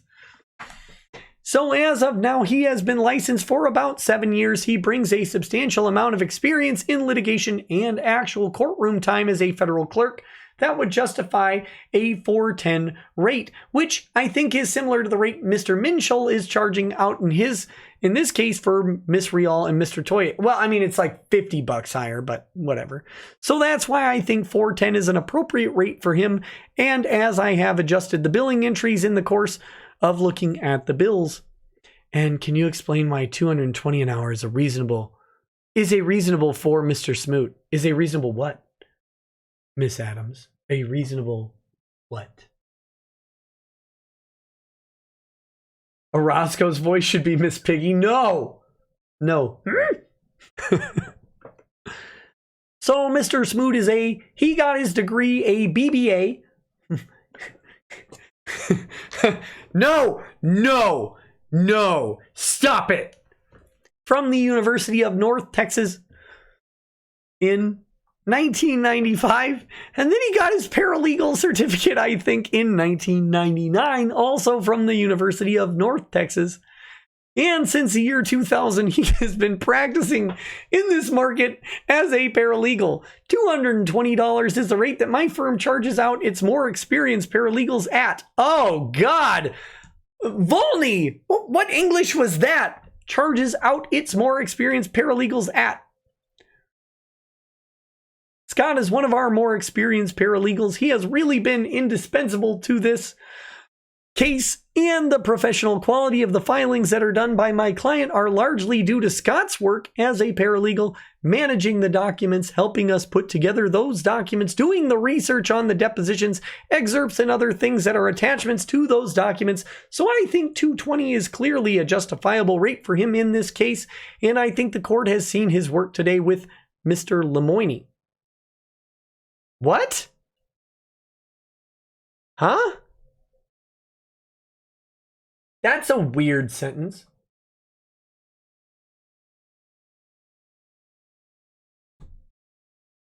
I think the court has seen his work today with Mr. Lemoine. That's a I don't even know what that means. And you also mentioned that part of your methodology for arriving at your opinions is that you considered the Anderson factors. So I just want to ask you a little bit more about those. No, Adams, no! In arriving at your opinions, did you consider the reasonable time and labor required for this case? Yes, that goes into, from the time the bill is created and goes to the client in connection with the billing judgment that I have exercised. And what about the novelty and difficulty of the legal questions involved? Yes, I considered that. I think that supports the fee opinion I have in this case. It has involved some pretty nuanced issues. No, it hasn't.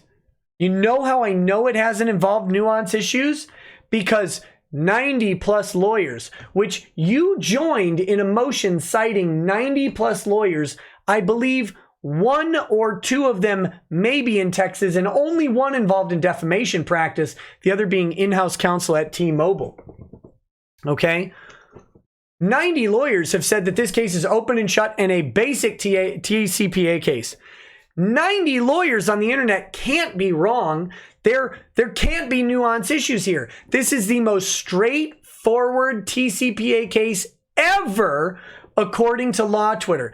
Guys, I want to point this out again because Law Twitter has been subtly BTFO'd by defense counsel at every step of this litigation.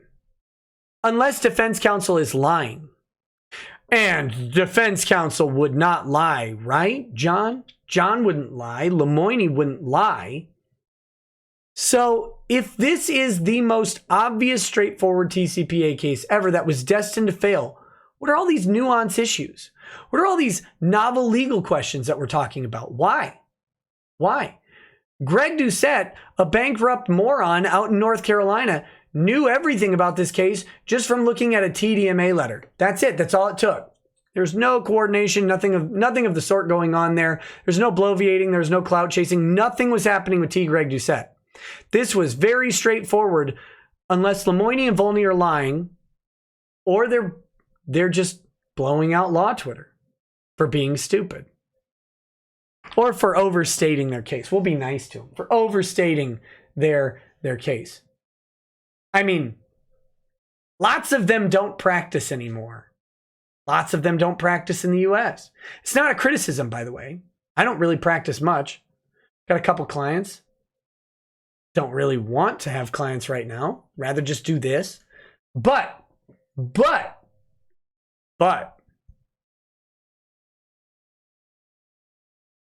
They said that this is easy. Volney and Lemoine are here testifying over and over that this is hard. So that's weird. Anyway. Yes, I considered that. I think that support. Oh, wait. The First Amendment law and the TCPA, which is sort of a hot button in Texas practice. This is actually, I think, only my second TCPA motion as a litigator. And did you also consider the skill required to perform the legal services for this case properly?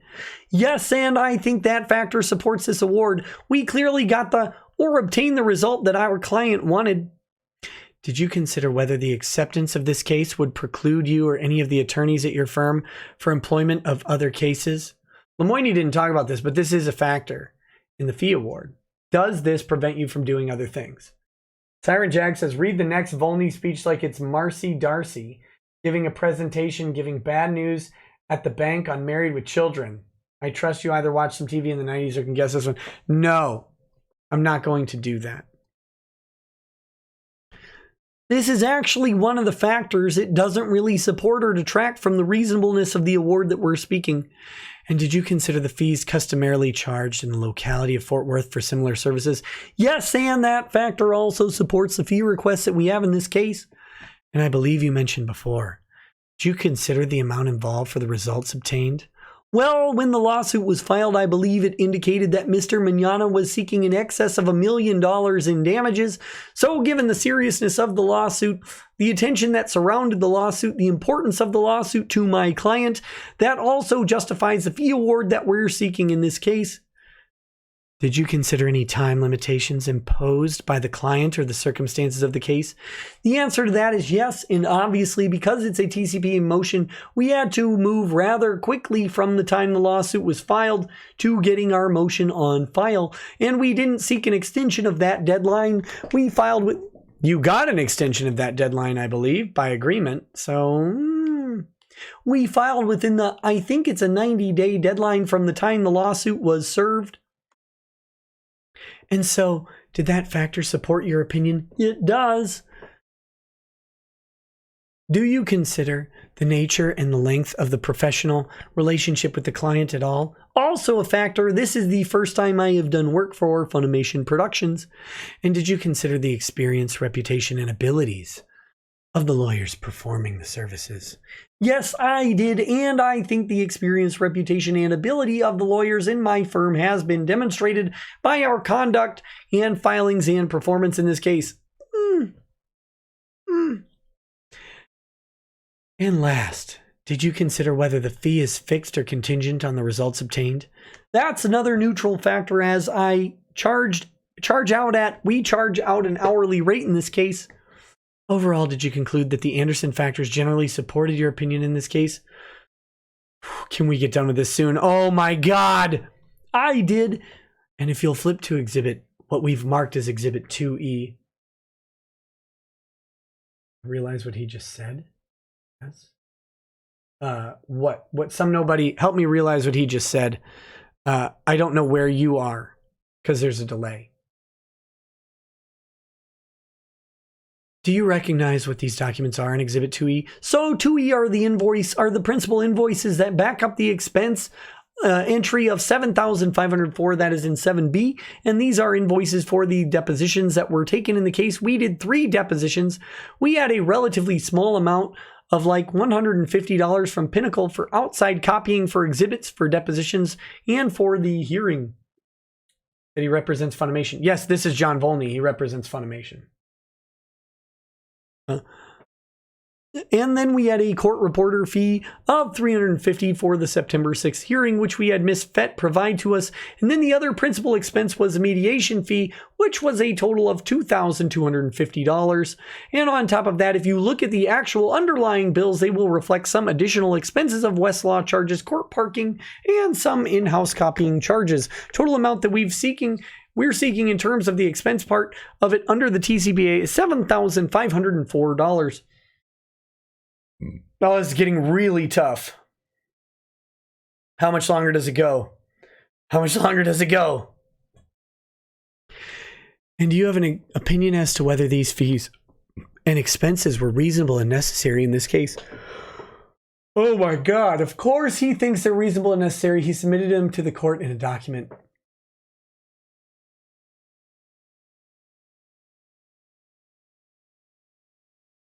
Marvin the Martian voices. This is E231. I can't. I'm stuck in Kermit. I can't do the Marvin the Martian. It's too close. There's not 50 more pages of Volney testimony. Oh my God. I do have that opinion, and the opinion is that they were reasonable and necessary in this case. Shock. Imagine my shock. And does that chart that's in 7B, does this recap what you're asking, what Funimation is asking the court to award in incurred fees, appellate fees, and costs and expenses? Yes, with the one caveat that the petition for review of $25,000 should be split between $15,000 and $10,000, similar to how Mr. Lemoine split his. And the last thing I want to do with you, Mr. Volney, is go over a couple of the arguments or issues that the plaintiff raised in their response. They had a few complaints, and I just wanted to ask you about that in the billing. Oh. The first one is, if you go to page 2C on page 36, which is April 26 bill, they complain that there were 2 block billing entries identified for this date. My question to you is that true? Generally speaking, we bill the case on a tax-based billing methodology. We didn't, although block billing is not prohibited by Texas practice, we, because of the way the client asked us to bill the case, attempted to do it on a tax-based billing method. And there are certain entries. This is an entry for half an hour when I first got the case, when I reviewed the pleadings and checked server status, because obviously the first thing you do is try to figure out when your answer deadline is. That was one instance where there was block billing. Wait a minute. Didn't Volney have a Rule 11 agreement on his response? It's a small amount that splitting up is not really going to make any material difference, but we did our billing on a tax-based billing.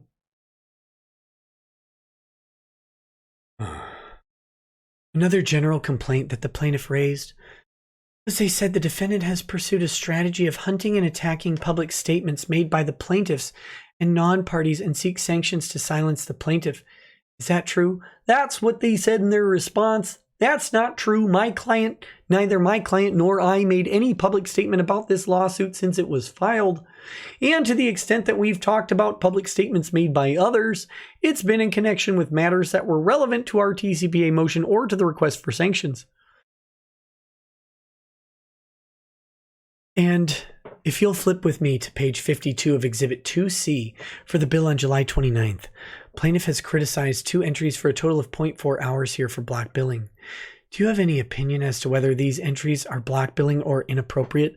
I think they were criticizing, if I recall correctly, they were criticizing my invoices for too much redaction. I think that was a complaint they were lodging against these and other redactions two responses. One is, I think I have appropriately redacted to exclude attorney work product and attorney-client communications from the bills, which they wouldn't be entitled to review in the connection with this exercise. I also brought with me copies of my bills in an unredacted format to provide to the court for an in-camera review, should the court wish to take a closer look.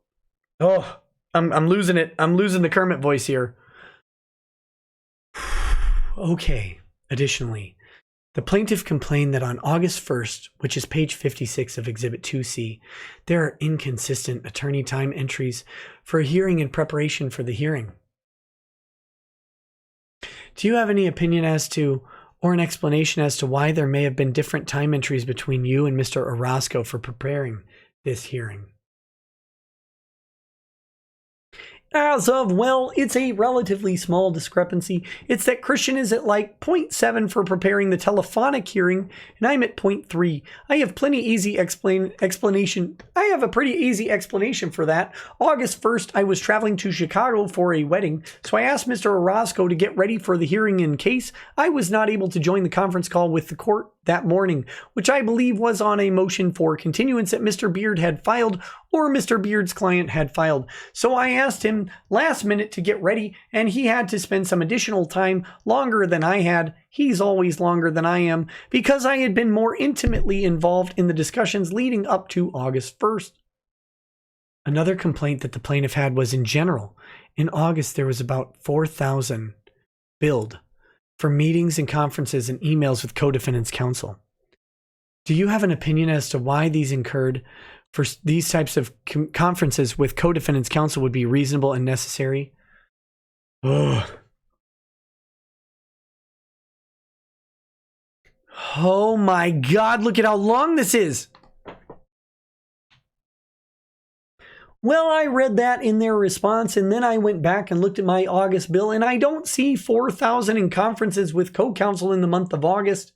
I will say that I did identify before they raised that complaint some conferences, and I excluded them from the bill.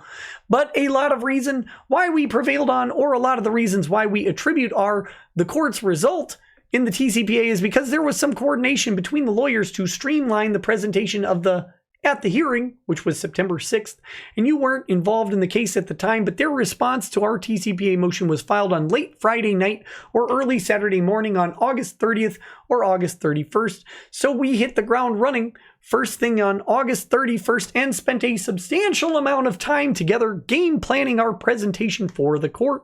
So that's why there is so many conferences. And in addition to that, we worked together to file an omnibus objection to the evidence that they had submitted to the court. But notice, they filed an omnibus objection, but I think they filed 3 objections. So good job. I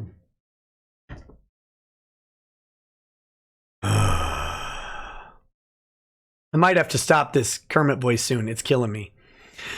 Now, if you flip to page 61, the entry for August 31st, the plaintiff has complained that there are entries that are inconsistent between you and Mr. Roscoe and the time spent preparing for and attending the meeting with the co-defendants. You know why there are inconsistencies or a difference in time spent between you and Mr. Orozco for this? Guys, exam and cross-exam is really dry. I mean, it is boring. So I apologize.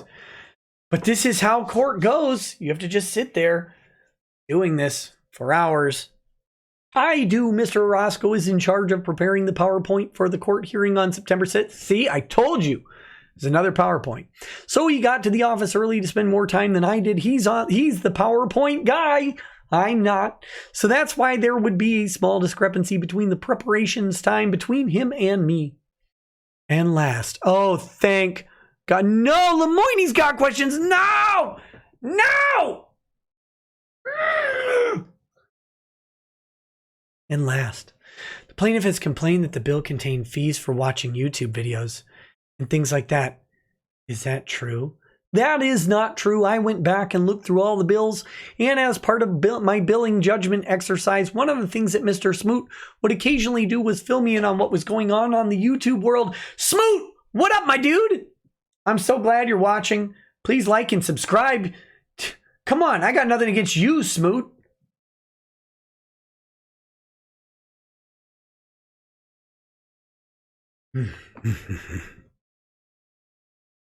I excluded the handful of entries related to that from the billing, and the only billing that may have gone through related to any appearance on YouTube was related to the transcript of the October 4th for Rekieta stream that was attached as an exhibit to our motion for sanctions. Thank you. Smoot is one of us. Smoot is one of us. I pass the witness. I've got a few questions. Of course you do. Can you identify Exhibit 17 in the binder? Exhibit 17 is the excerpts from a Nick Rekieta and Ty Beard YouTube stream that occurred on October 4th, 2019 that I asked Dickman Davenport. His name is Dickman Davenport. To transcribe to make part of my filing on the motion for sanctions and fees. Have you watched the YouTube video? I have had the pleasure of watching the video. Oh, yeah, you did, Volney. Yeah, you did, buddy. I'll send you a check from the GoFundMe tomorrow. Jay Sean, did you not know that I was sending checks directly to John Volney from the GoFundMe? Oh, my God. Does a transcript that was done, does it accurately reflect the video? It accurately reflects the timestamps that are identified on the written document. It's an accurate transcription of what was going on the screen. I move to admit Exhibit 17 into evidence. I'm going to object, Your Honor. It's irrelevant. This is, again, going back to Mr. Rekieta. It has no bearing on the award for attorney's fees or sanctions as it relates to the filing of the TCPA motion. Is there something specific in the 13 pages that I need to know about? Is that addressed to me? Oh, wait, no. Is that addressed to me? No, I guess it's addressed to him. He's offering it. Yes, Your Honor. What page? I mean, this is October 4th. I'm assuming that date has some significance. Yes. That was the day I signed the TCPA order. So what in here do I need to know that happened on the day that I signed the TCPA order? Is it? Have y'all read it? Your Honor, I can answer that question. That would be nice if somebody could.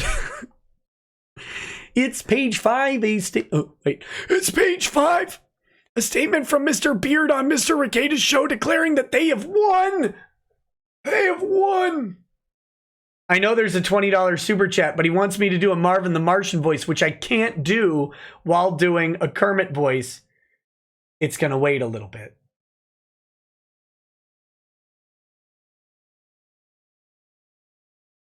He didn't declare that they won.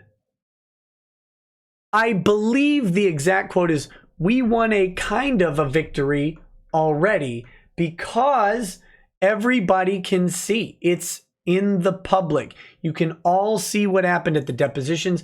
Everybody can see that the defendants never proffered any evidence. It's the same. The defendants literally said, well, we're rehashing this because the defendants' stories have been shredded as ridiculous for most honest people, right? He pulled my hair. No, he didn't. He says he touched your hair. You also spent like the next 7 years being his friend. He assaulted me in a hotel room and then he took me out on the balcony hours later when I willfully came back he forced me to come back to his hotel room. There's no balcony. Well, I mean patio. There's no patio. Stan Dolan saw it. Stan Dolan doesn't remember any of that. Ah! Ah! Anyway.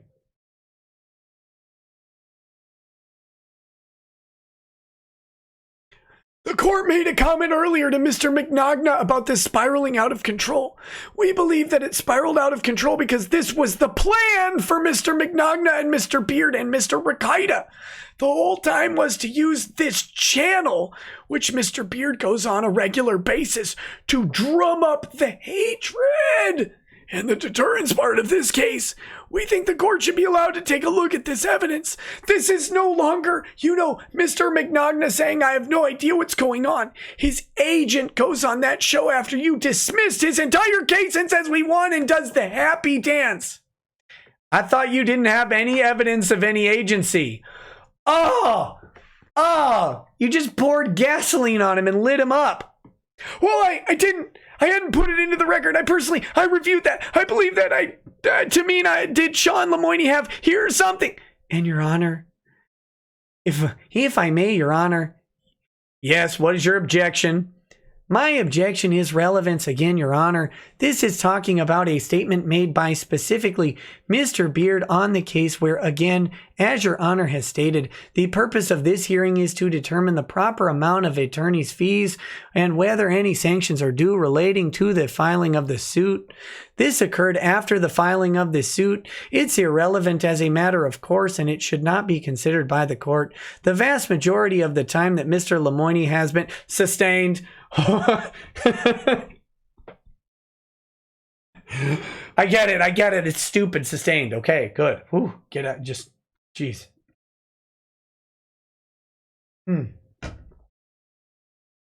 Thank you, Your Honor. You're still up if you want to keep asking questions. I believe I need to make an offer of proof. You proved it up, I guess, to the extent that through him, right? Yes, I moved it into evidence and you sustained it. So what do you want to do for your offer of proof? As my offer of proof, I move Exhibit 18 into evidence. In its entirety, it establishes that the plaintiff, in particular on page 4 and page 5, and on page 4, line 19 through 24, Mr. Beard declares that the loss in this case is irrelevant. And of course, they talk on page 5 where he says they won that. And that goes to it just being a frivolous lawsuit designed to shut up my clients. And there's no deterrence to the plaintiff if he can file this lawsuit if he wins and already wants to sue more people. Okay, so I've excluded 17. Do you want anything else to do with anything else regard to 17? He must have said included. I've excluded 17. No, Your Honor. Okay. Then we would simply ask if he wants to do it as an offer of proof, he needs to read the entirety of the statement. I don't think you get to do his appellate work for him. Thank you, Your Honor. Are you done? Yes, I passed the witness, Judge. Would anyone else like to ask questions? Yes, Your Honor. Oh, God. Okay, if we speed this up a little bit, we might get done. Chupp. This is something we've learned about Chupp. Chupp does not hold attention to things. He doesn't want a protracted thing. He wants things simple. He wants them concise. He wants it short. Look at him. We've got 43 pages left.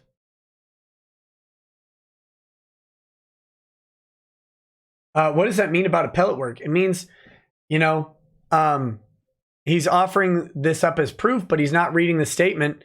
Martinez is saying he should have to read the statement. He says, you don't get to do the appellate work for him. Judge is saying it's up to him whether he wants to read the statement or not if he thinks he needs that to preserve it on appeal. That's it. And Lemoine chose not to. So there you go. That's what he means there.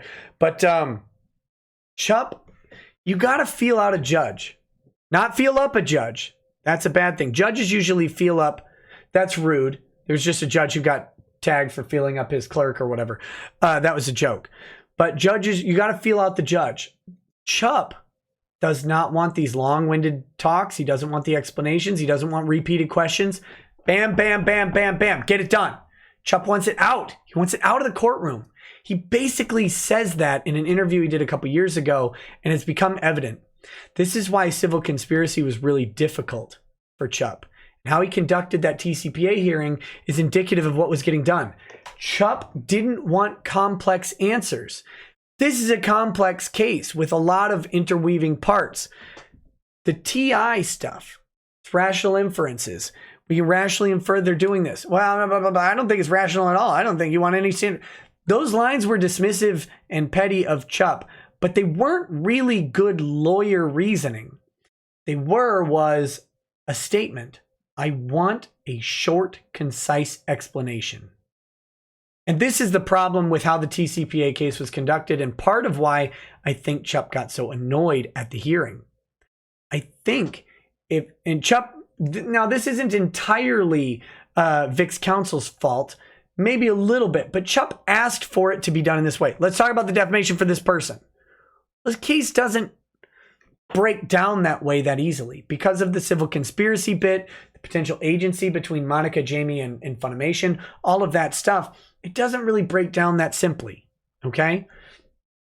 They should have, in hindsight, Ty should have said, Your Honor, I think it'd be easy if I summarize the case for you this way, and then given him the quick summary and then gone into the individual cause of action rather than take Chupp's direction, because Chupp didn't know the complexities of the case.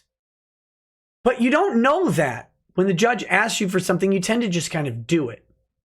And Ty should have taken the reins a little bit on that, in my opinion. But he couldn't know that at the hearing. It's not really a criticism of Ty, as so much as this is what has probably been learned about Chupp and how this will proceed going forward. Don't get complex. Don't get nuanced. Look at these nuanced arguments they're making on fees. They got blown out. They got blown out on fees. Why? Chupp doesn't care. Listen to the statement. What do I need to care about in this 17 pages? He doesn't want to read 17 more pages in this case. He's done.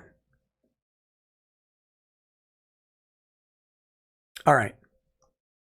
Mr. Volney, you indicated that as a part of your testimony today that you did review the recent Rormus factors for the Lodestar method in determining what was necessary to establish reasonable and necessary fees. Am I characterizing your testimony correctly? I think that's right. Looking at not just the Rormus factors, but in general, when the court is determining whether certain fees or whether certain charges are necessary, would you agree with me that the courts have routinely held that there has to be sufficient information within the bills or in the record to allow the court to determine that the work specifically was related to the prosecution of the case, therefore is a reasonable and necessary expense? I think that's a fair statement. So just by way of example, page 57, the third entry, actually one of your entries, states review status. Based on the information before the court, how can the court determine whether that was necessary to prosecute this case? Well, the court can do two things. One is the court can look at the entirety of the bill from August 1st to August 2nd. And remember that we had our motion for continuance heard on August 1st, and then our Rule 11 agreement that was submitted to the court on August 3rd. But other than that, I think I testified in response to Mr. Adams's questions.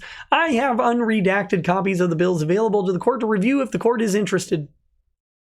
To be sure I understand your testimony is that your professional opinion or your expert opinion as relates to fees, that the court can assume what a redacted entry was to determine whether it was necessary. No, I don't think the court can assume that. I think the court can look at the actual underlying bill if the court desires. For a specific line item, though, the court is to take context of the bill. That's one thing the court can do if the court is not interested in looking at my overall bill. What are the requirements for including the fees of a paralegal under Texas law, specifically Gill Savings Association versus International Supply Opinion 759 Southwest 2nd 697 out of Dallas, writ denied. There is a 5-factor test. Are you familiar with this case? To determine whether legal assistant fees or paralegal fees can be included as part of the billing? Oh, this is torturous. This is killing me. I think I have read the case. I have seen the factors, but I don't know them off the top of my head. I can tell you what Mr. Smoot did. So specifically, one of the factors is that the legal assistant performing substantive legal work under the supervision of the attorney. And in reviewing the bill, is it your testimony that the entirety of these billing records, every one of these entries that you did not exclude that was from your legal assistant, was substantive legal work in that regard? That's what Mr. Smoot does. He does substantive legal work. If there's one that I missed, I'm willing to talk about it. Bob the Troll King says, Chupp, I was elected to lead, not to read. Number 3, 10 points to Gryffindor if you get the reference.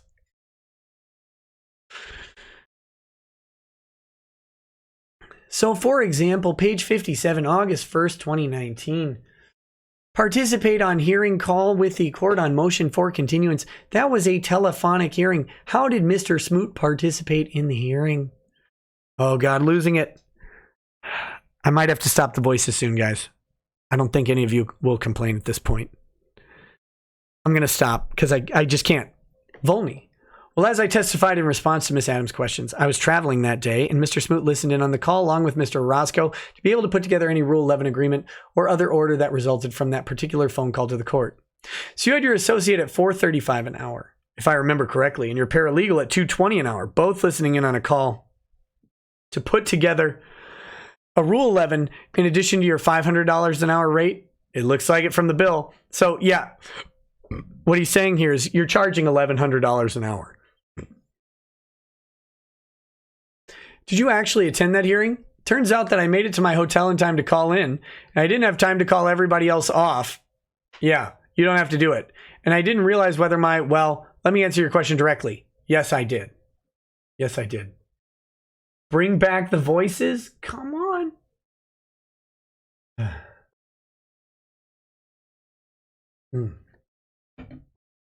I don't think I can. So just to be sure, I completely understand what happened here. You advised your associate to spend extra time in case you couldn't make the hearing. Your associate spent that extra time, and you ultimately made the hearing. Despite the fact that you attended the hearing yourself and billed for it, you still billed all that extra time from the associate and the paralegal because you didn't have time to call them off. That's what this shows. And you believe that each one of those charges would have been necessary, not duplicative, under the Rormuth standards? Under the circumstances of that day, yes. So your testimony would be essentially that should the court agree with you on that part, that Mr. Mignogna should pay for the fact that you thought you weren't going to make it because of your travel. It's part of the practice of law. When Mr. Smoot reviews a motion, what legal work does he do, in your opinion, to read a motion or review a motion? Guess it depends on the motion. Oh, no. So, for example, on page 44, June 21st, 2019, there's an entry for Mr. Smoot for 0.2 of an hour. Review motion to compel filed by defendants Toye and Rial. Based on this entry, unredacted in its entire form, what substantive legal work did Mr. Smoot do that would further the prosecution of the TCPA motion? So motions like that get filed in the case. Mr. Smoot will review them and then brief me on what the relief is being sought in a particular motion. So where within this statement, within this bill, does it say that he briefed you on it? It doesn't say that there. So based on the way we're reading it here, he simply reviewed it and you billed for it. He reviews the motions and makes sure the motion ends up in the appropriate location on our system. So he performs clerical tasks of making sure that he uploads a motion. I don't think it's clerical, but so uploading documents is something that an attorney needs to do. I don't mean to quibble with you, but the entry says he reviewed the motion to compel. I'm simply asking. He would have received the objection, non-responsive, Your Honor. Hold on. Don't interrupt him. Let him answer, and then you can object. Now go ahead and answer what you want to answer. You done? He reviewed the motion. My question is that you stated he would review and upload it. Is it your testimony that uploading a document is something that an attorney needs to do and that is not a clerical matter? I guess my testimony is that as a matter of practice, he does upload some documents to the case file and distribute them within the office, but he's not billing for that. He's billing for the review time. You indicated that one of the factors you considered was the timing of the filing of your TCPA motion. And you're correct. The statute does allow 90 days to file it. What, in reviewing your bills, the first notice or notification that there was a consideration of filing a TCPA motion was back in May. What was the reasoning behind waiting 2.5 months or 2 to 3 months to file it? I think to answer that question, I have to reveal attorney-client communications and attorney work product. Would you agree with me that the purpose of the TCPA is to dispose of cases as quickly as possible? I think that's one of the stated purposes if you look at the case law. The answer, of course, is because Funimation asked him to wait. Funimation wanted the bill driven up. Funimation knew about the TCPA before Volney was even on the case. That's in one of the depositions, right? If I remember right, or maybe it was an email. I think it's one of the emails that Vic submitted. I don't know. And if your billing records indicates that the plan was to file a TCPA motion as early as May, and it did not get filed until July after tens of thousands of dollars worth of legal bills were already incurred, how does that advance the purpose of reducing the legal fees and getting everything resolved? My understanding Well, my recollection is that your co-counsel, Mr. Beard, Mr. Eric, had decided they were going to take depositions of Mr. Mignogna, Miss Rial, Miss Toye, and that didn't occur until the end of June. And I waited until, because I felt like my TCPA motion would be stronger if it occurred after those depositions had taken place. So that doesn't make sense, by the way. I know that people say it makes sense, but it doesn't, because the TCPA normally doesn't have depositions, as Lemoine stated. That's a rare thing, because the depositions don't strengthen the TCPA because the defendants don't get to controvert the evidence forwarded on a prima facie showing. So that's where there's a breakdown here. Now, because Chupp allowed them to controvert the evidence, that ended up working out that way, but that's not how it's supposed to work. Anyway, so I felt like I had a better chance to beat your client on a TCPA motion, having heard what he had to testify about beforehand. So I think ultimately that strategy worked correctly. In discussing or in determining proper rate for attorneys and paralegals, etc., one of the requirements is that you analyze and consider comparable rates in the area. I know you said you somewhat disagree with your co-defense counsel, Mr. Lemoine, as to the size of the DFW market. However, what investigation, if any, did you put forward to determine the proper and normal rate for a paralegal? Well, I have, as I indicated, reviewed billing in the past that would have included paralegal time. I know it charges the paralegals in my firm charge, and I don't even think Scott is at the top of the chart in terms of paralegal billing rates, so that's the extent of it. So no research outside of your firm, other than what I would have seen in other law firms' billing submissions in the course of my practice. So specific to putting together your report today and your testimony today that you believe it is a reasonable rate of $220 for a paralegal. The only research you did was to see how much your firm normally bills, maybe your recollection, I guess, based off other cases. Well, that's a characterization. I mean, that's based on my recollection of working other cases where paralegal time has been sought. Hey guys, I just remembered something that I found earlier today. Remember that Mogad versus Lindemood case that Lemoine was citing? And I briefly skimmed through it on the stream yesterday. I found something interesting in that case. Lemoine, we've been waiting for Judge Chupp to issue finding of facts and conclusions of law. Oh, the Huber Declaration. Thank you. Findings of facts and conclusions of law about the sanctions, right? Now remember, Lemoine cited this case at the hearing. He talked about it. Okay? This is really interesting. I've said that I don't think Chupp is going to do the findings of fact and conclusions of law. Look at this case. We do note, however, maybe I can zoom in on this.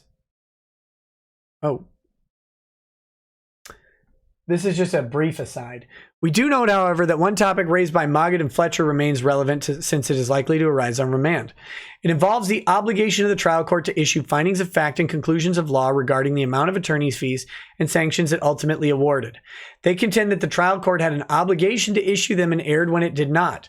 To the extent that Section 27.009A entitles Mogad and Fletcher to attorney's fees and sanctions, we address their contention.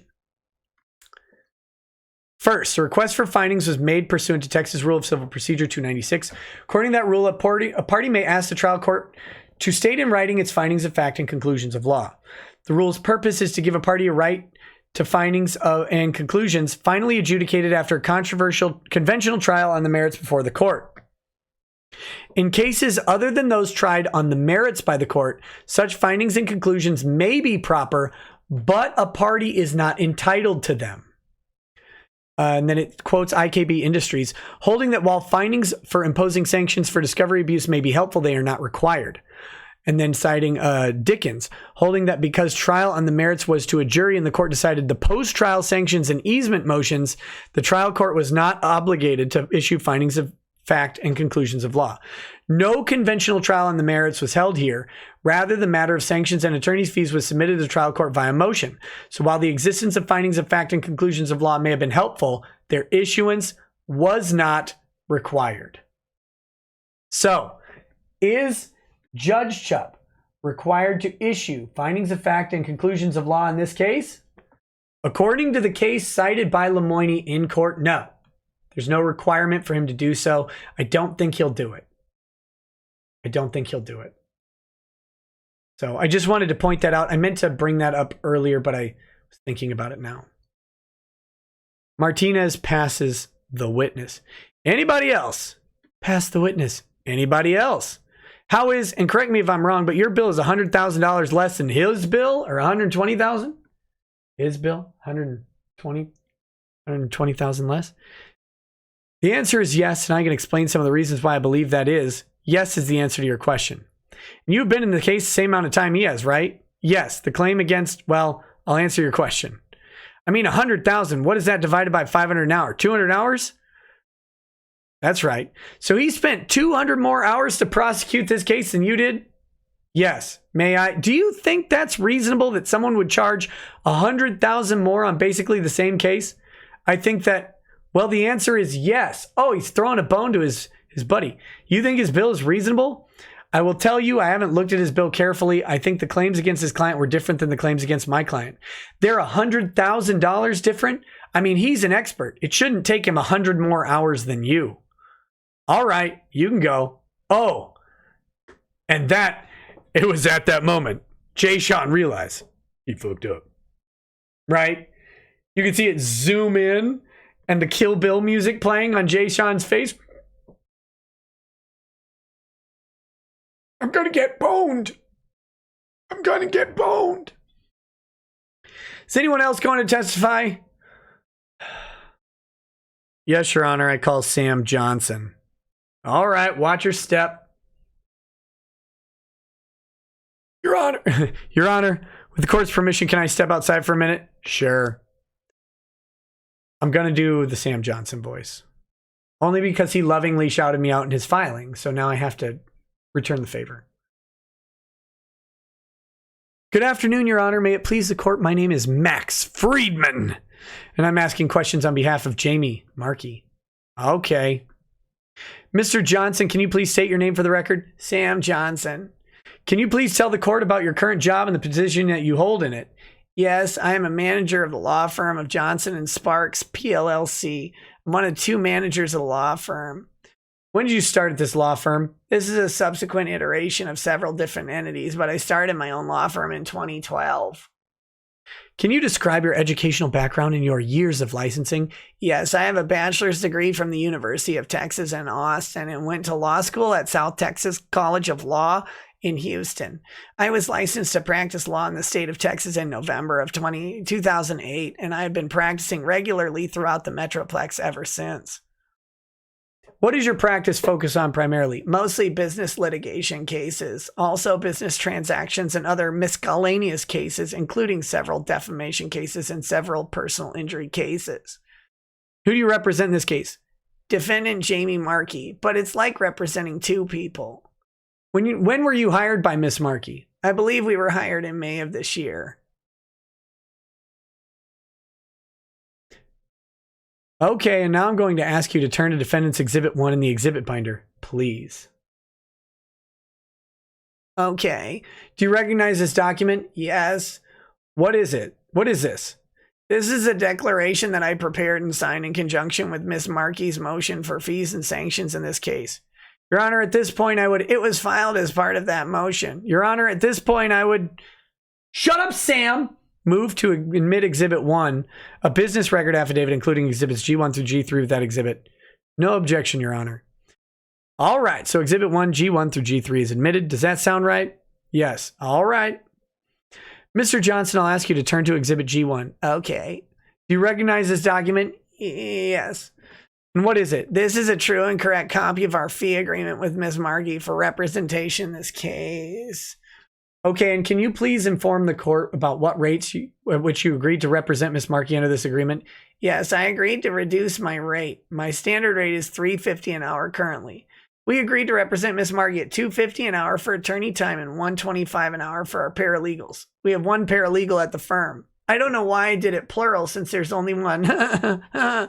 And then we also, in order to make sure that I hopefully was able to get back to my standard hourly rate, we had a success bonus of $100 per hour if we were able to get the claims dismissed within 6 months' time. And that's all reflected in this fee agreement, is that right? Yes, and to correct my earlier statement, I see this actually dated. This was actually dated April, not May.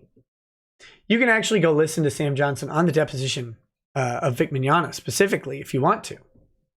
You can listen to him talk. It'd be in the later later episodes. So if you want to hear how accurate my impression is, you can check. Thank you. Or wait, thank you. Now turn your attention to Exhibit G2. Okay. Do you recognize this document? Yes, this represents the totality of our invoices submitted to Miss Markey for all time through the end of October of this year. Do these invoices accurately reflect the work performed by Johnson & Sparks, PLLC? Yes, they do. Do these invoices identify the people who performed the services and the rates that were charged? Yes, they do. Okay, can you explain for the court what the description section of each invoice contains? That contains a general description of the work that was performed on the date indicated and the amount of time spent. And were these invoices submitted to Miss Markey? Yes. Has she paid them? A small part. Is she expected to pay them? Yes. Really? You expect that deadbeat to pay them? Okay. At your own risk. Caveat emptor.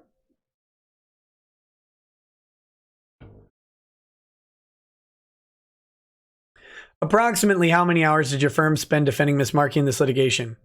That's actually in my affidavit. If I could refer to your affidavit. We billed 127 hours of attorney time, and it looks like 6.6 hours of paralegal time. And that was through the end of October. There's a little more time since then. I'm going to turn your attention to Defendant's Exhibit 7. Your Honor, this is a document between 7A and B. I believe we are up to 7C for this one, and that would be the first 2 pages of that Exhibit 7. Are you offering it? I am, Your Honor. All right, any objections? First 2 pages? Yes, first 2 pages. I'll simply say, Your Honor, that he hasn't laid any predicate or foundation for offering this. He hasn't explained what it is or anything. Overruled, it's admitted. It's admitted? Yes. You recognize the document, Mr. Johnson? See, he's going to go and lay the foundation here anyway. Yes, I do. This is a summary of the fees that are charged to Miss Markey on page 1. Page 2 has a summary of the costs expended or incurred by Miss Markey in this case. Finally, my opinion on what reasonable conditional appellate fees would be in the event of an appeal. I see there's a column there for original invoice and then total with dismissal fee. Would you please explain the court the difference between those 2 figures? Yes, the total with the dismissal fee includes that $100 per hour success fee. Just wanted to be extra clear to the court as far as what was actually invoiced and what is expected to be paid by Miss Markey. Could you describe for the court the time required and the novelty and difficulty of the questions involved and the skill required to perform the legal services on behalf of Miss Markey in this case? Yes, this has been an intense case to work on. Oftentimes we receive late filings that required our office to basically drop everything we were doing to make sure that not only that we were responding as promptly as possible, but oftentimes to make sure we didn't miss anything. Oftentimes. I think there was one filing that was 30 minutes late due to a technical issue, but oftentimes. There you go. Ms. Markey in particular, there was a general lack of reference to her pleadings and the responses and even the little discovery that was conducted. And so that actually made it take a little bit more time to make sure there wasn't something that we were missing. Why? That's really stupid. That the information was in fact just not made a part of the case by the plaintiff. Can you explain to the court the extent to which this particular employment on behalf of Miss Markey precluded your employment representing other clients? Yes, because the amount of time, especially at a small firm like ours, we don't have a lot of staff or even a lot of attorneys. We're a small firm and have not as much staff as other attorneys to hand things off to. So I was the only attorney that worked on this case, as you know, for the bulk of the time that we were litigating this case, and all of the hours spent on this were not spent working for other clients and seeking out new clients. And you don't have the benefit of an associate, do you, Mr. Johnson? No. Do these fees charged by you and the firm Johnson & Sparks reflect those customarily charged in a locality for similar legal services for a firm of your size with an attorney of your experience level? Yes. Okay, and how did you come to that conclusion? I've been doing this on my own since 2012, so I've been reviewing my own invoices, reviewing other attorneys' invoices, opposing counsel's invoices for all of that time, and sometimes testifying about them or at least responding to them in written pleadings. So I'm familiar with the charges that law firms of all sizes charge to their clients throughout the Metroplex and other counties in the state, and that's how. Also, we do a lot of the similar research that was done by Lemoine and Volney. Did you have a paralegal that was assisting you on this case? Yes. Who is that? Her name is Elizabeth Rogatsky. My name is Rogatsky, Vampire Hunter. I know it's Rogansky, but... And is Elizabeth Rogatsky reflected in the billing records? Yes, where you see the abbreviation ER, that's Elizabeth, not me in the emergency room. She's our paralegal. She has been our paralegal since she has been a paralegal since 1992, I believe. She's got a bachelor's degree in legal studies and a master's degree in technology. And she's a certified paralegal and a member of the paralegal section of the Texas State Bar. And in connection with your representation of Miss Markey in this case and the firm Johnson and Sparks representation of Miss Markey, did Miss Rogatsky ever perform any substantive legal work? Yes. Can you summarize briefly, Sam, some of the legal work she did perform? Yes. Well, something she does on every single litigation matter that we have is whenever anything is filed and served, she reviews it and she gives me a very quick summary of what it is. And perhaps more importantly, she determines whether there's any response deadline needs to be calendared. And if so, she calculates that. She also then makes sure that I know about that. And then we discuss what I want as far as what we call ticklers on my calendar to make sure that I don't procrastinate too much. I need her to give me a tickler from time to time. Sir, are you in fact asking the court to award Miss Markey the $48,137.50 in attorney's fees she incurred as reflected on these exhibits? Yes. Do you have an opinion as to whether this amount was reasonable and necessary in this case? Yes, I do. What are the factors that help you rely on that opinion? A lot of the things we already discussed, the time that was required, the novelty of some of the issues in this particular case, especially with the constitutional aspects and the relative newness of the TCPA statute, as well as the fact that it's still being interpreted by Texas courts in a very novel way. And then, like I said, having to try and sift through the plaintiff's pleadings to figure out what exactly the basis was supposed to be for their claims against Ms. Markey. And my opinion is that these fees and costs are in fact reasonable. Were you here when Mr. Lemoine testified early this morning? Yes. Okay. And were you here when he testified about the reasonableness factors that go in to make a fee in fact reasonable? Yes. Did you agree with what he stated on the record? Yes. Ask me more yes questions. Are you requesting anything else on behalf of Ms. Markey? We are requesting the conditional appellate fees as well that are stated both in my affidavit and reflected on page 2 of Exhibit 7C. How'd you come up with these fees? Both by confirming with co-defense counsel and looking at the initial work that is required to respond to an appeal at the appellate court level. And then if we go to the Supreme Court and likewise to co-defense counsel, I want to also split up the math on some of the appellate fees that we do end up giving to the Supreme Court level from what's in my affidavit. And how precise did you want to split that up? It's primarily with after the petition for review phase. If they ask for briefing on the merits, I think a reasonable fee at our firm's rates, which it's in my affidavit. My fees are going up to $375 an hour effective January 1st of 2020 for $12,500 for briefing on the merits and then $10,000 if there's oral requested and granted. And I always grant oral. Just kidding. That's a joke. I'm going to step back for a second, if I may. Miss Rogatsky, what is her hourly rate? $125 an hour on this case. That was actually also a reduction from her normal rate. What is her normal rate? $150 an hour. And how do you come up with the $125 an hour rate for Miss Rogatsky in this matter? It's actually lower than what I've spoken with other attorneys about their paralegals with similar qualifications having charged for their time. We are a smaller firm and generally have smaller clients, so we also have smaller bills. That's an exception in this case. Our client is quite large.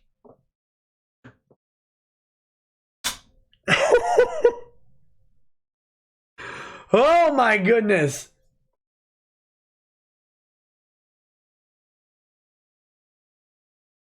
Are there any factors in this case that allowed you to keep the costs and the attorney's fees down as it relates to your representation of Miss Markey? Yes, and as part of that is reflected in the invoices. I did go through each month as we prepared the invoices to take out time that I felt was properly discounted for her. And then also the co-defendants also bore a lot of the heavy lifting on some of the legal research and getting materials prepared for the hearings and drafting some of the objections, I think, in regard to the TCPA motion. So there was a lot of legal research that I didn't have to do for Miss Markey because we knew the other defendants would be doing that. And in addition to legal fees, there are also costs that you incurred on behalf of Miss Markey. Is that correct? Yes. You know what those costs are? It was primarily legal research charges on LexisNexis, pleb tier. I think I only turned in one receipt for parking at the courthouse, and there was a lot more that's not reflected on here. And then Miss Markey also paid $1,500 for mediation in this case. In your opinion, do you think that the fees you charged and your firm charge were fair and reasonable given the nature of your representation on behalf of Miss Markey in this case? Yes. I passed the witness. Oh boy. Oh.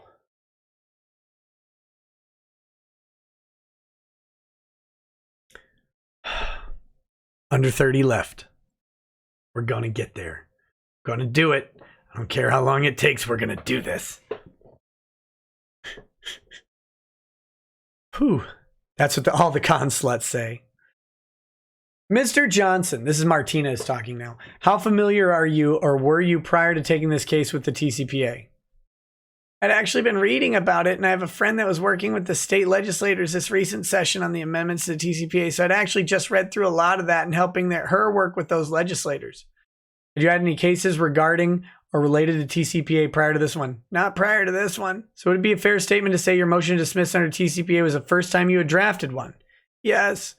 And looking at your bills, and I'll summarize it, even with your additional dismissal fee, you drafted your motion. You began it sometime in June, finished it, and filed it on July 19th. If I remember correctly, your total amount on the original invoice, including everything else you did that month, was $10,800, just shy of $10,900 at your rate of $250 an hour, give or take. Do you feel like you spent a sufficient amount of time, based on your understanding of the TCPA, to properly research and draft that motion in its entirety? This is a good question, by the way. Based on the claims and record relating to my particular client, yes, I do. Now you can tell the lawyers in this case have camaraderie, right? He's trying not to throw Lemoine and Volney under the bus here. Based on the claims and record relating to my client, yes, I do. That first part is frivolous, but he's trying to save them from what's coming. Now, you also testified that Ms. Markey has paid a small portion of her bill so far. Her bill, according to your affidavit or your summary, is $48,137.50. That's the total that's been incurred. That's correct. How much has she paid? Actually, I need to look at this. I want to say maybe $2,500 that she paid directly.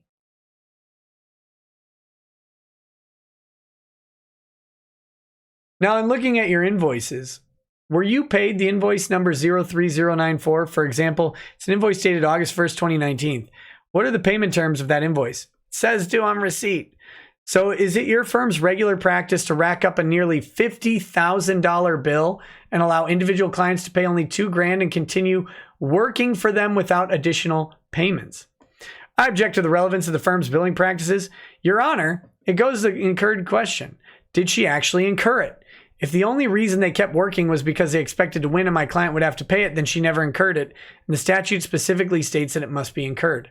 Sustained. You don't know if she is. Just ask him if she's going to be forced to pay it if I award 0 today. So the court does sustain Friedman's objection there, but then tells Martinez exactly what to ask. Chupp shouldn't be telling the lawyers what to ask. But Chupp was a trial litigator for personal injury stuff. Like, this is what he did. So he's got his idea of what they should be asking, and he's getting annoyed. This is taking too long. Just ask him this so we can get done. Will she be forced to pay this? Yes. What steps do you take against clients that don't pay their bills? Well, we send invoices, and then I'll usually do some emails and try to get a payment if there's been no payment at all, or if they're off the radar completely, I'll start calling. After that, I will send a demand letter, and then like a lot of attorneys, I sue my clients when they don't pay me. Have you done that? Oh, yes. Now, have you done any of those things in reviewing the bills? I believe last time I made a payment, I'm going to object, was back in June. Have you done, hold on. I'm going to object, Your Honor. I don't see how the firm's billing practices have any impact on the court. Are you trying to prove something or just waste the court's time? See? Time. Now he's getting annoyed with Martinez, trying to waste the court's time. I'm not trying to waste the court's time at all, Your Honor. I'm simply going to the fact of he testified early that they're a small firm. They let go of other work and they can't do different things. But he also, in looking at these invoices, hasn't asked for any payment from her in months. He's asking the court to believe that she's actually expected to pay it. Again, good questions. Your Honor, I don't believe that's the testimony from Friedman. Well, I mean, it was. The bills are due on receipt. It's implied that they are due. I don't think it's relevant to get into the firm's billing practices as it relates to, I don't think it's unreasonable for him to wait till this short process if the TCPA is done. If he wins, he gets paid. Well, and Your Honor, it goes to the reasonableness of the fees. Supreme Court has stated on many occasions, most recently, that cases that we've been citing throughout the day, when you actually expect your client to pay it, then it gives you more of an incentive to reduce the fees as you go. Overruled. Just keep asking these questions if you want. So Martinez actually wins this exchange. It kind of gets lost here. Friedman objected to Martinez. The objection was overruled, and Martinez wins that exchange. Just keep asking these questions if you want. What is a question I'm supposed to answer? What steps have you taken thus far to collect from Miss Markey? Mr. Friedman says, and just note the objection for the record, Your Honor. Overruled. It just overrules it again. Right now, it's just that phone conversation. We had it as recently as yesterday. Jamie, you need to pay. But my lines are so short and no one gives me any money. Jamie, you need to pay. But I can't stop buying sandwiches. In reviewing some of these, your invoice entries, you testified a moment ago that you agree with both Mr. Lemoine and Mr. Volney that the analysis necessary to determine what is a reasonable and necessary fee. Their testimony as far as what the rules are for that, correct? Correct. So in reviewing this, would you still agree that you have to provide the court with sufficient information to determine whether each of these billing entries were actually utilized for the cause of TCPA to prosecute? Yes. So looking at, again, we'll stay on that same invoice, 03094, July 26, 2019. There is a 1/10 of an hour. It's a small entry, but it says email correspondence with redacted regarding redacted. What information is there based on what you have provided to the court to determine that that was actually related to the prosecution of the TCPA motion? That I emailed with a person about something and that is actually little. I usually always do a 0.2 for reading the email that was sent and writing. So 0.1 for each usually. Oh my God, this fool. He's saying he spends up to 14 minutes reading an email and responding to it on every email, usually. Really? So how is the court to determine that that email and that person were both related to this case, I guess, is my question. Well, I brought, like other co-defendants, it turns out unredacted bills for the court to review in camera if the court desires. You're paralegal, you said. I believe you testified that she has her bachelor's and then her master's degree as well. Yes. Do you believe it's reasonable that she bills less than half or right at $100 an hour less than the paralegal for Mr. Lemoine? I'm sorry, for Mr. Volney? Her rates are reasonable for a firm our size with typical clients that we work for. I pass the witness, Your Honor. Anyone else? You know what I'm about to ask you, don't you? I'll let you say it out loud, Judge. I mean, your client got... So this is interesting. No one else is asking questions. Chupp wants to ask questions. I mean, your clients got sued for defamation, tortious interference with an existing contract, tortious interference with respect to business relations, means prospective, civil conspiracy, and vicarious liability. No. Chupp, they can't sue them for... Funimation was sued for vicarious liability based on Jamie Markey and Monica Rial's actions. And so did Monica Rial and Ronald Toye. Exact same cause of action, right? Yes, Your Honor. They didn't have more than you did. Not in number of causes of action. Correct. Correct, Your Honor. And you actually got your case dismissed the first day for $48,000. Yes, Judge. If you look between, you filed your answer, and there may have been a couple of motions to quash here and there. You filed your TCPA motion, as they did. I don't know if the objections were $230,000 that they filed. Do you think they were?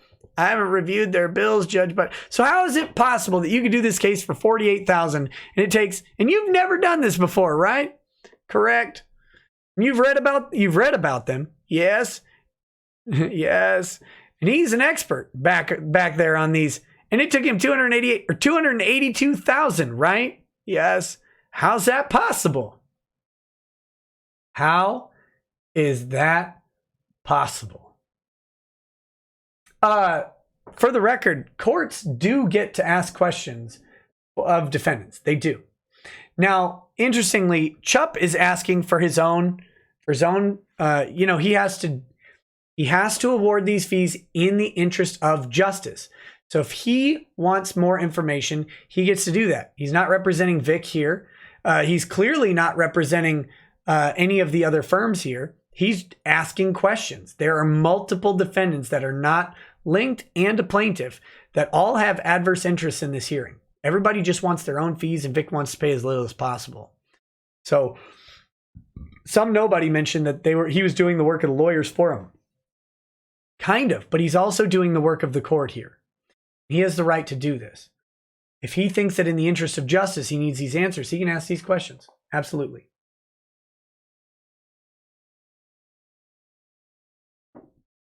Well, I wasn't in their office, but I know he had twice as many clients as I did. And, from Miss Markey, if we're going to assume for argument's sake that they had any actual claim pleaded against her, it was only maybe as to one tweet, which actually wasn't a part of their pleadings. That's not true. But your motion to dismiss isn't any different. I mean, you still filed under TCPA, and it's kind of a boilerplate pleading, really. Oh, respectfully, I didn't feel that way drafting it, but it was my first time. But no, I understand, but you're not an expert like he is. I had a lot less record to deal with. Whether that makes up that difference is not my place to determine. $234,000 difference. Either you're not billing enough or he's billing too much. Oh no. I think Lemoine might not notice that he soiled himself at this point. A lot of people do tell me I'm not billing enough or high enough for what it's worth. What I'm having trouble comprehending is how you, someone who's never done this before, can do this for 48 grand. We're a small firm. That's all I can really say about it. Okay, you can step down. Thank you, sir. What else? Now, this is Hellberg. I am told that Hellberg ends up raising his voice at Chupp at some point, but I don't know where. We'll just have to see. Your Honor, before we rest, we would like to tender to the court the unredacted copies of our fee statements solely for in-camera inspection. Okay. If the court will accept those, then when I'm done with those, I will send you a letter that I shredded them. Is that okay? That's perfect. That way I won't have any of those. I will write you a letter saying I did shred them. We have a shredder back here that does that. So y'all are done? Your Honor, we rest. Okay. And I'm only speaking for I'm assuming they are as well. Okay, y'all can speak up. Are y'all done? We have the same request. I will take all of those, yes. Other than that, Miss Markey rests as well. Okay, are y'all going to call Miss Rial or Mr. Toye? No, Your Honor. Just subject to some closing remarks. You don't want to get her feelings about her bill being $282,000 and see how reasonable that is to her? Okay, what have you got? No, Monica will have to deal with that because they know what she's going to say. No, it's definitely reasonable. She just lied through those horse teeth that she thinks it's reasonable because she thinks she's not going to have to pay him. Oh my. I would like to do some closing remarks, if I may. Can you imagine what the conversation was like when she got 50 or when they got 100 out of 290,000 bucks? I think it was, or 282 or whatever. Can you imagine what that conversation was like with those attorneys? What do you mean you only got 100,000? You told us that you'd get all of it. Oh, we did. We can't pay all this. Oh, you're not going to have to. I almost guarantee that was the first thing out of their mouth. Oh, we're not going to. We'll come to an agreement.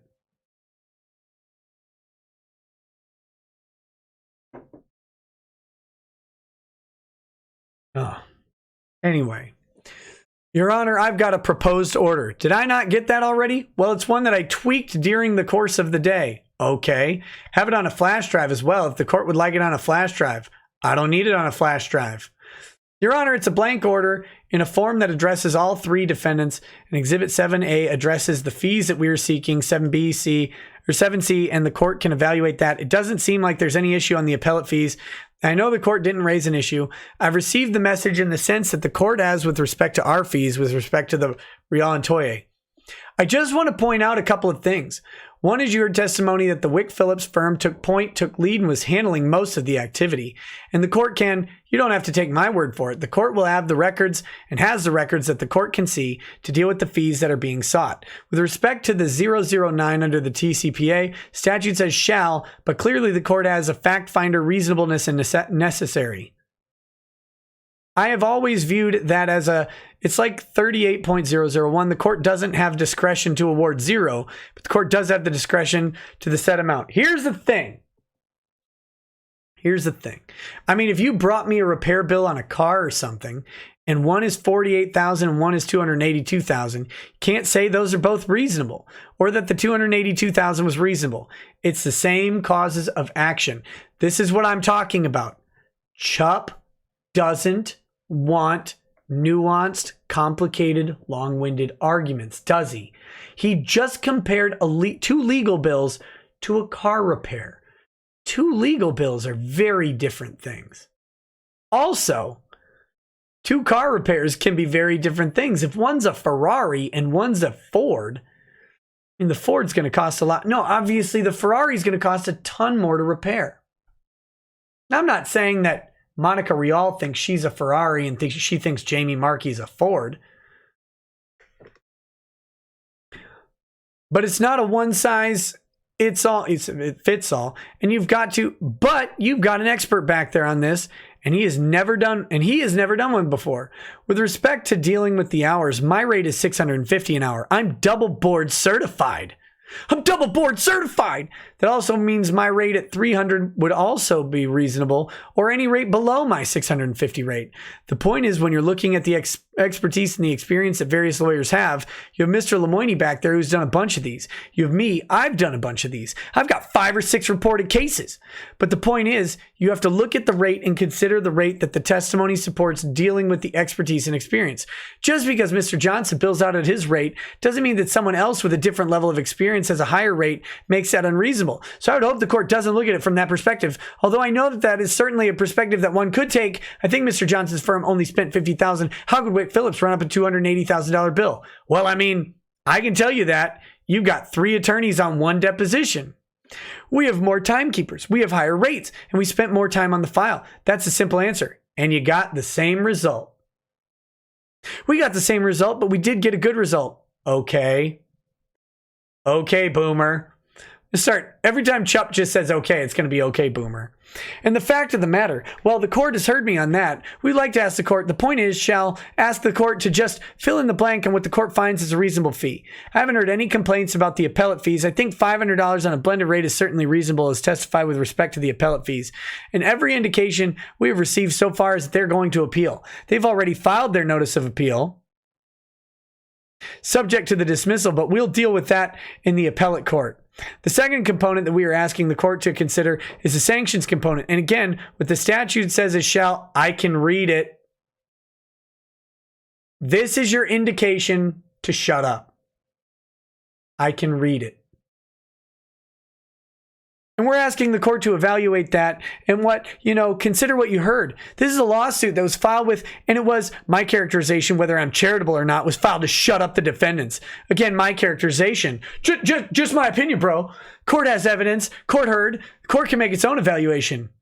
But I think it's also telling that when asked, he couldn't tell you what his net worth was. He doesn't want you to know his net worth. No, he just doesn't know. Flat out. What is your net worth? I have no idea. Really? It's incredulous to believe that someone... Can you hear this guy? Bro? Really, bro? Really? It's incredulous to believe that someone can't give you a good idea of what your net worth is. Oh my goodness. Can you hear the bougie coming out of this guy? How do you even believe that someone can't tell you what their net worth is off the top of their head? I know my net worth. Calculated it this morning, bro. What's your net worth, bro? Think about it. I'm sure you could do it. I could do it in a ballpark fashion, bro. Bruh. What's your net worth, bro? You want to compare them? You want to lay it on the table? You want to measure net worth, bro? Bruh. Can you guys, like, can you identify with this guy? I can't. I don't know my net worth. I can tell you what I owe on credit cards. That's about it. Net worth? My God. There's a lot of questions in this case. In a net worth evaluation for people. And then combine that with the fact that after this court issued its ruling, what did he do? He transferred the deed to his house to a trust, received zero consideration. It don't matter. You can't go after his house anyway. So I think these are all things that the court should consider.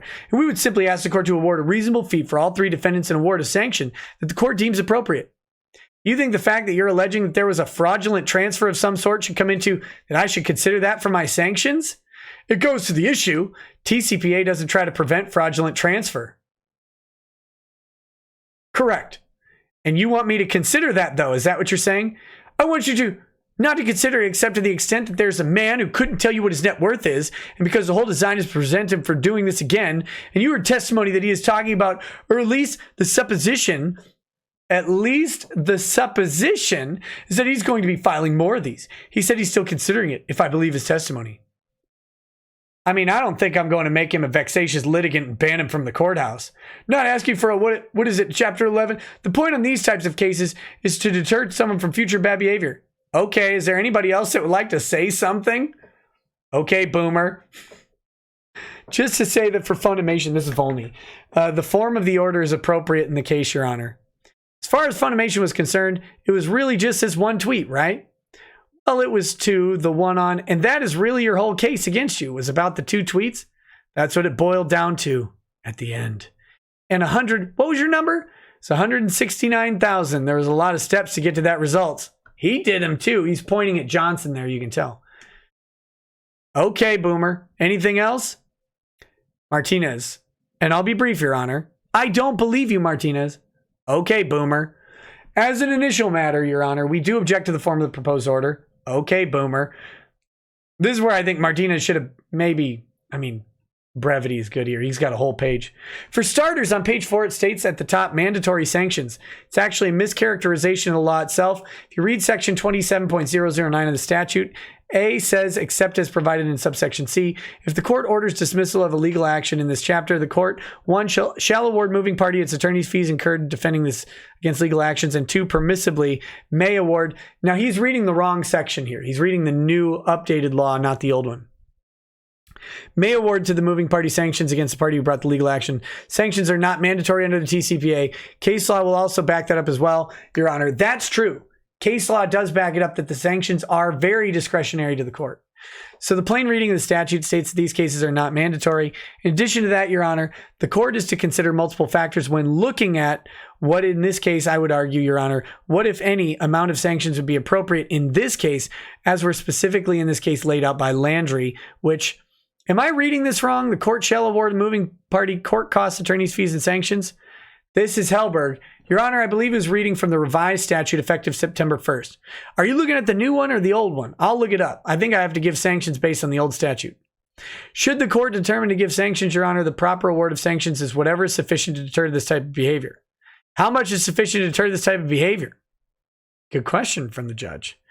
Your instance in this instance, I would argue that would be a nominal amount. Mr. Mignogna testified that this is the first case he's ever brought forward. Says he's looking at and considering other things, but he did not state. He unequivocally stated that he had not made any decisions related to bringing additional lawsuits forward. The factors that the court is supposed to consider, the non-exclusive list, Your Honor, but the good faith or bad faith of the offender himself. And Mr. Mignogna testified that he did have a good faith belief at the time of the filing based on things that he had been told by others that he expected would be brought forward as part of the lawsuit itself for evidence related to the different causes of action against each of the defendants, the degree of willfulness, vindictiveness, negligence, or frivolousness involved in the offense. Merely granting a TCPA motion, Your Honor, the case law says that does not mean that the lawsuit was frivolous. It simply means that he did not bring clear and specific evidence forward to do so. Additionally, Your Honor, this is actually good argument. just think Chupp doesn't care at this point. Additionally, Your Honor, and there's no testimony whatsoever, no evidence before the court from this hearing that he was vindictive or negligent for bringing it forward. Your Honor, additionally, the knowledge, experience, and expertise of the offender said he's never done anything like this before. He had no idea what was going on. He didn't understand, and he had never had any other lawsuits, Your Honor. That there was nothing for him in that, from that respect, and no prior history. There was no prior history. The reasonableness and necessity of the out-of-pocket expenses incurred by the defendant personally as a result of the misconduct, Your Honor, as the court has pointed out ad nauseum today, the range of attorney's fees here is massive. So that is obviously a factor for the court to consider. But the next part to that, Your Honor, is also the risk of chilling this specific type of litigation involved. If the court issued a 6 or 7 figure, a 6-figure sanction, or even a 5-figure sanction in this case, Your Honor, does have a chilling effect, especially when someone does bring forward and testify there's no evidence to rebut his testimony that he did believe he had a good faith effort to bring this lawsuit forward. We're really moving through pages here. Additionally, Your Honor, the impact of the sanctions on the offender, the impact on the sanctions on the offended party including their need for compensation, the magnitude of the sanction necessary to achieve the goals of the sanctions. Your court has stated the goal of the sanction is to deter this type of behavior. They stated that throughout the day. There's no evidence whatsoever that he's going to come forward again. He simply stated he hasn't made any decisions on anything, Your Honor. But I'm not sitting here thinking about suing somebody today. This is his counterpoint. No, Your Honor. So he kind of is. Well, Your Honor, he's considering suing people. So you sitting here saying that he's not is not necessarily true. I'm not thinking about suing somebody today. This is a little disingenuous, right? The judge is a sophisticated party and has not had his career ruined by lies from other people. He's not similarly situated to Vic. Yes, and I apologize for the mischaracterization. He expressly stated that he has not made any decisions yet, and he also stated that he is considering it at this point. Well, I'm not even contemplating it right now. But he also has reason for doing so based on things that have occurred. Good counterpoint here. Additionally, Your Honor, in looking through, and we went through the different reasons why we object to the order of, to the block billing and things like that regard, to segregate within the bills. I'm not going to belabor that matter too much. However, Your Honor, I will say that as it relates to the bills from specifically in this instance from, I can't think of the name of the firm, all of a sudden, Kessler and Collins, they're replete with these same types of redactions, same types of block billings and issues, and they're not offering, and they did not offer prior to this to closing or anything, unredacted versions of this bill. There's insufficient information there for the court to determine which, if any of these entries, can be applied and which are specifically applicable to the prosecution of the TCPA motion. In fact, in looking at these invoices, Your Honor, one of the exhibits that the court did enter was Exhibit 4, subsection D, the very first page of the bill from Eric Casey, who apparently, at least according to Kessler and Collins and Mr. Casey, they represented Monica Rial. However, it says that the client was Funimation. There is no one here to testify as to that, Your Honor. How can they be asking the court to provide attorney's fees for bills to a client that they didn't ever even present themselves as representing to the court? They didn't file a pleading that they, not on behalf of Funimation. I believe Mr. Volney stated that he was the attorney for Funimation. Yes, he did. This is Mr. Casey. They filed pleadings on behalf of Miss Rial, but they are separate bills for Miss Rial, and they are under tab C. And tab D has another bill, and all the client here is Funimation. They're asking the court to grant attorney's fees related to that bill as well. How can it be necessary to award attorney's fees? How can they be necessary fees when they didn't even, at least as it relates to the court, submit a notice on behalf of that client? So additionally, Your Honor, if that does call into question who exactly was paying the bill, which is why I was trying to lay the predicate earlier for the incurred portion, each of these clients, Your Honor, whether we're looking at Mr. Lemoine's firm, approximately $200,000, but over $160,000 is still owed to that firm. Mr. Johnson, they have paid less than 5% of the total bill, yet they're asking the court to believe they honestly intended their client to pay this despite not collecting the fees from the client. Your Honor, all these reasons, when you add them up, do call for a significant reduction in the attorney's fees. You think Ms. Marchi's attorney's fees are reasonable? I don't think Martinez should have said yes to this, but I know why he did. Because the greater battle is getting Funimation's and Rial and Toye's fee awards reduced, rather than going after Markey's here. He couches his language a little carefully, but I don't think he should have agreed to this. Ms. Markey's attorney's fees in general, yes, they're fairly reasonable. If I'm going to determine what is reasonable, as far as an attorney's fee is concerned, it seems like if I was comparing apples to apples, meaning the exact same cases, it'd probably be fair to you to go with the lower amount. Should the court determine that every one of the entries is reasonable, yes, Your Honor, it would be fair to us to go with the lowest amount. Now, this is his maybe caveat. They could raise this on appeal. It's going to be tough. But this is a game day decision that you make. Because he was able to prosecute the exact same case and get the same result for $48,000, including the bonus. Yes, Your Honor. $100 extra an hour, right? Yes. Okay, anything else? Nothing else, Your Honor. Okay, do y'all want to give me those documents? Yes, we just handed them to you. Your Honor, as it relates to the unredacted invoices, we would object because we were not given an opportunity to review them and cross-examine them on the unredacted invoices. He needs to lay that objection for appeal. Okay, overruled. Ended up not mattering because he so cut out the legs from their invoices, it didn't matter. Okay, I don't know when I'll do this. When do you need me to do this? Does it matter? To my knowledge, Your Honor, I know we've got the appeal moving forward to determine whether the court's original order was final and appealable, but assuming it wasn't, to my knowledge at least, I don't believe there's a deadline. I don't want to sit on this. Next week is Thanksgiving. I'll try to do this by tomorrow. We'll see if I can get it done. Your Honor, I don't believe there's a hard deadline because the court granted, we're kind of in this limbo stage of, but nobody wants it sitting out there. You'd rather get it done and move on, I'm sure, so I'll try to get it done by tomorrow. Okay. Thank you, Your Honor. End of hearing. There we go, guys. If you want to know, this cost $1,400. It's paid by T. Greg Doucette. T. Greg Doucette paid for this court record. So nobody else who bought this court record paid $1,400. Doucette is wasting the money of people by paying first. Of course, Doucette is trying to reduce the amount of money that Lemoine and others are paying. But, you know, he reduces the amount of money that Vic has to pay. So that's cool, I guess. Good job helping Vic out, Doucette. There we go, guys. We have soldiered through. I'm sorry that I could not keep doing the voices. It gets way too tedious. That's way too much voicing of long, boring, repetitive statements.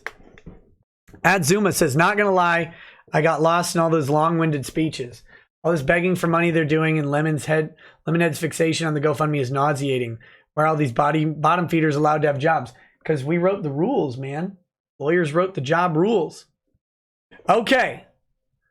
I'm going to read super chats and then I'm going to go and log off.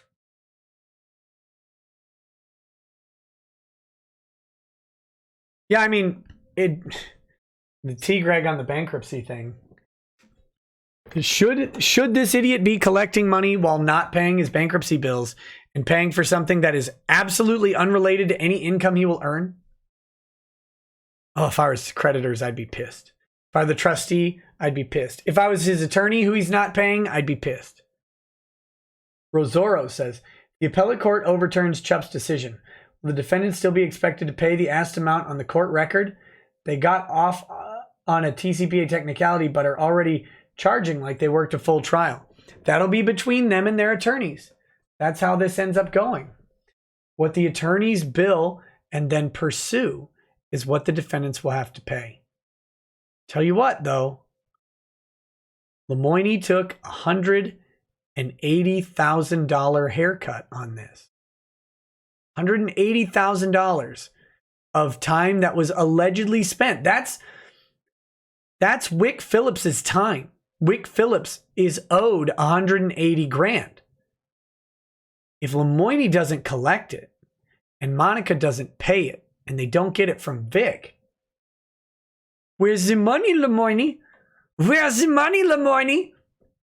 Our girlfriend cut off her toe. Where's the money, Lemoine? That's a lot of money. That's not just, the firm doesn't just get to chalk that up to a loss. That's a significant amount of money for any law firm, even a big one, to absorb. So there's that. Can you read the hashtags? There are no hashtags on this transcript.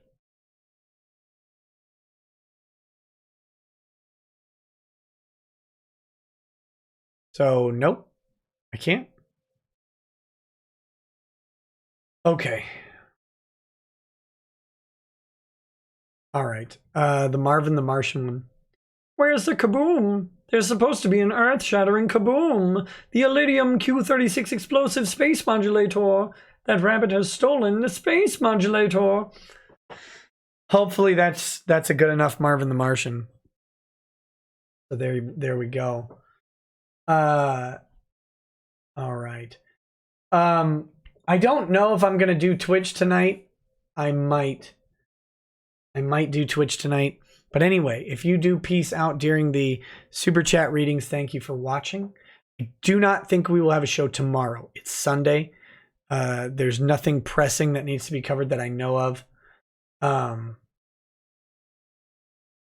We will. I'll thinking about doing Twitch, but I need something to eat. So, all right. Check the GoFundMe. Good call. Let me do that real quick. All right, give me a second here. Thank you for reminding me. 268,747 with a big donation from Anonymous, $500. Wow, thank you. Phil McCrevis, thank you. Scott Smoot, thank you. Spencer Wallace, thank you. Kogi Fox, thank you. Anonymous. Kana Sluts. Oh, wait, no, I mispronounced that. Kana Sluts. Sluts?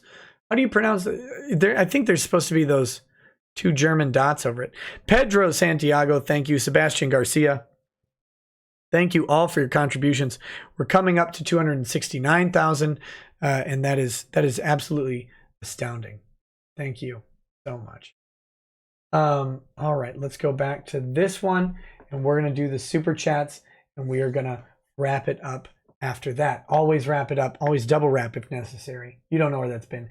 Jay says, any bets on the content of the cross appeal for billing? Might be the funniest motion yet. Your honors, please, I can't prove agency, but Rekieta is a long arm of BHPC law. And I spent thousands of dollars pursuing it. It wasn't frivolous. I am going to be very anxious to read their cross appeal brief. It will be... It's going to just be stupid. There's no other ways to say it. It's going to be stupid. And that's what we live on, right? The stupidity of others. Jose Gonzalez says, just finishing a bottle of Gentleman Jack and watching the stream in Japan. Take my first super chat ever here in the YouTubes. Thank you for the knowledge and entertainment. Thank you. I appreciate it. Thank you. I'm glad to be your first. Bob the Troll King says, does the TCPA allow for sanctions? 24 hours late. Yes. Yes, it does. John Albert says, hey, Nick, it looks like some DMs were leaked showing both Ginny and Shane. No one agree that Monica and Jamie are their own worst enemies. Yeah, of course. Of course. Yeah, isn't Shane like trying to host a convention, but it's just smoldering in flames right now because no one wants to go? Isn't that going on? Consent Con or whatever? And he like doesn't have consent from the people involved? That's embarrassing. John Albert says, and they need to shut up until the lawsuit is over. They do. Monica and Jamie do need to shut up until the lawsuit is over. That would have been good advice for them to get a long time ago. Some nobody says, thanks for stalling. I got my sodas now. Ready? You're welcome. You're welcome. Bad Vibe says, if you can vote, pay taxes, and die for your country, who cares about what a person does as long as it doesn't harm others? Thanks. Yeah. That's in regards to the smoking and all of that stuff. TCV Titan says, have we considered F the children? No, we don't consider that. John Michael Kelly might consider effing the children. According to his weird pedo post.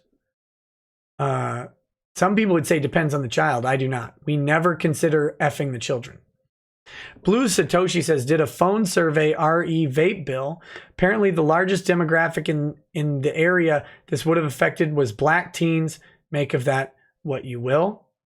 Okay. Cynic in Chief says, damn boomers in Congress, day of the pillow. The Great Hedgehog says, have you heard of our Lord and Savior Minecraft? I know a lot of people who need Minecraft.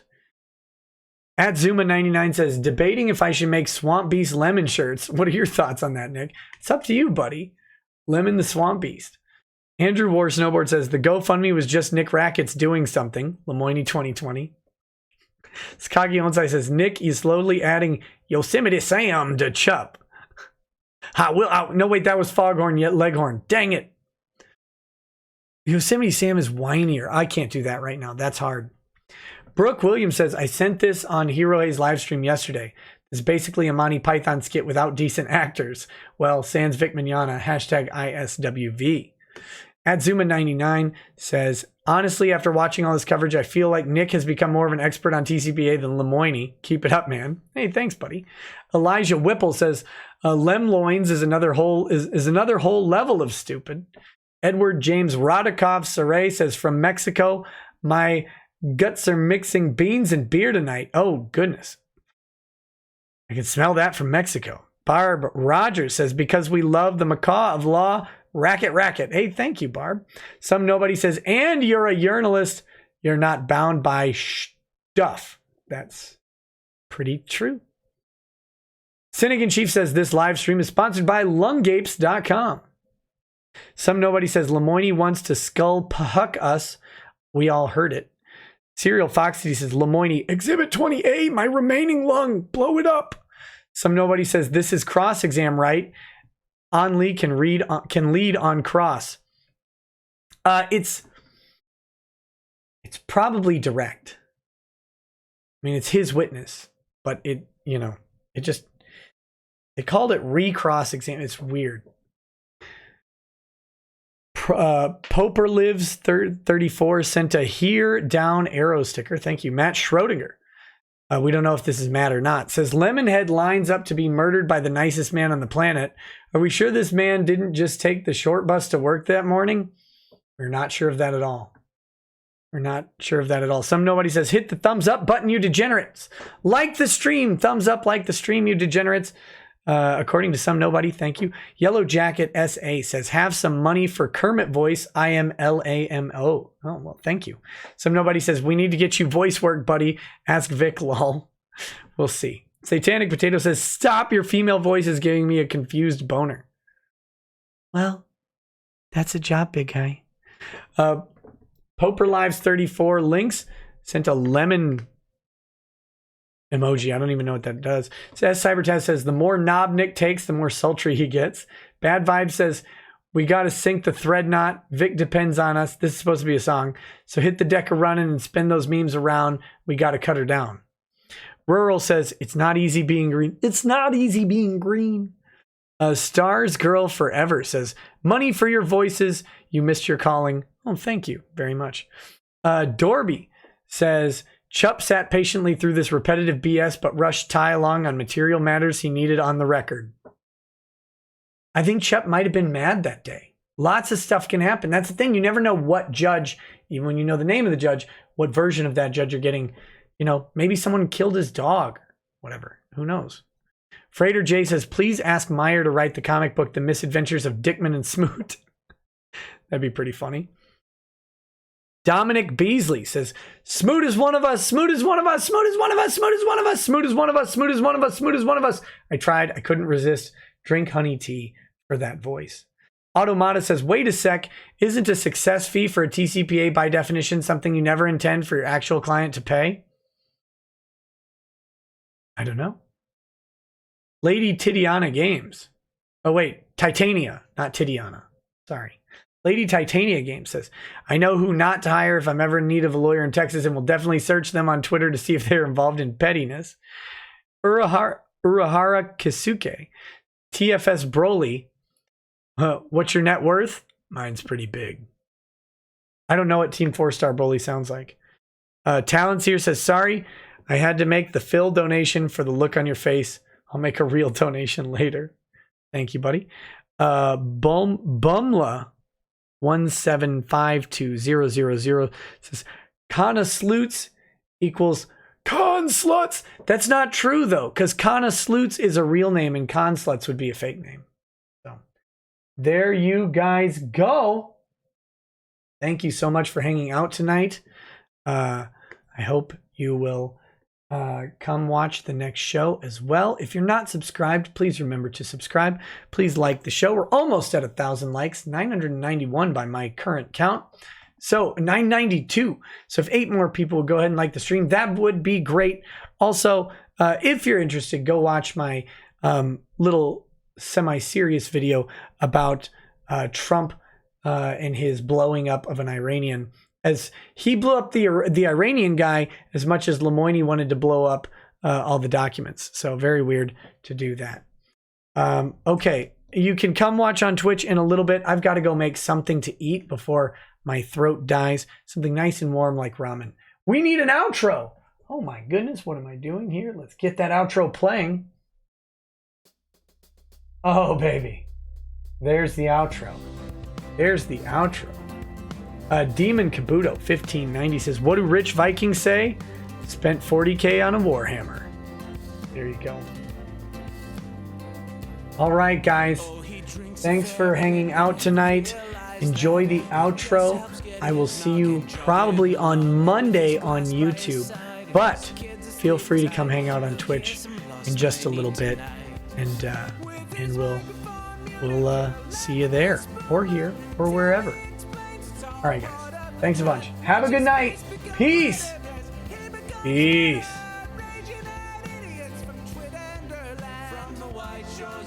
To the hills of Glenlivet, there's no one who explains the law better than Nick. So pour out a glass for the ones who have passed to make the law what we have now.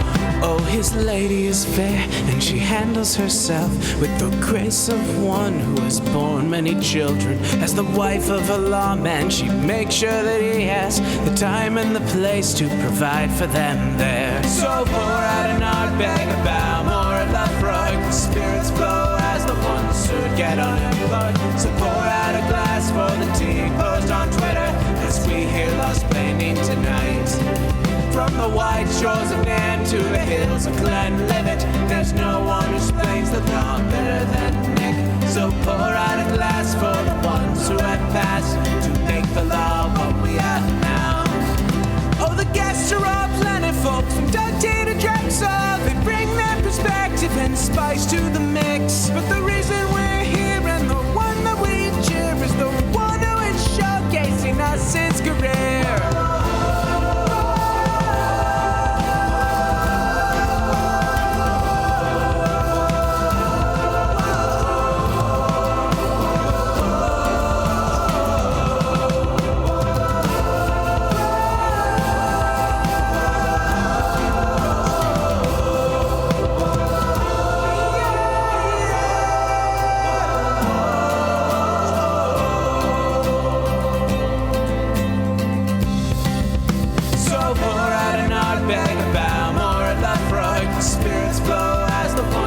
Get unemployed. So pour out a glass for the tea post on Twitter as we hear Lost Planning tonight. From the white shores of Nan to the hills of Glenlivet, there's no one who explains the law better than Nick. So pour out a glass for the ones who have passed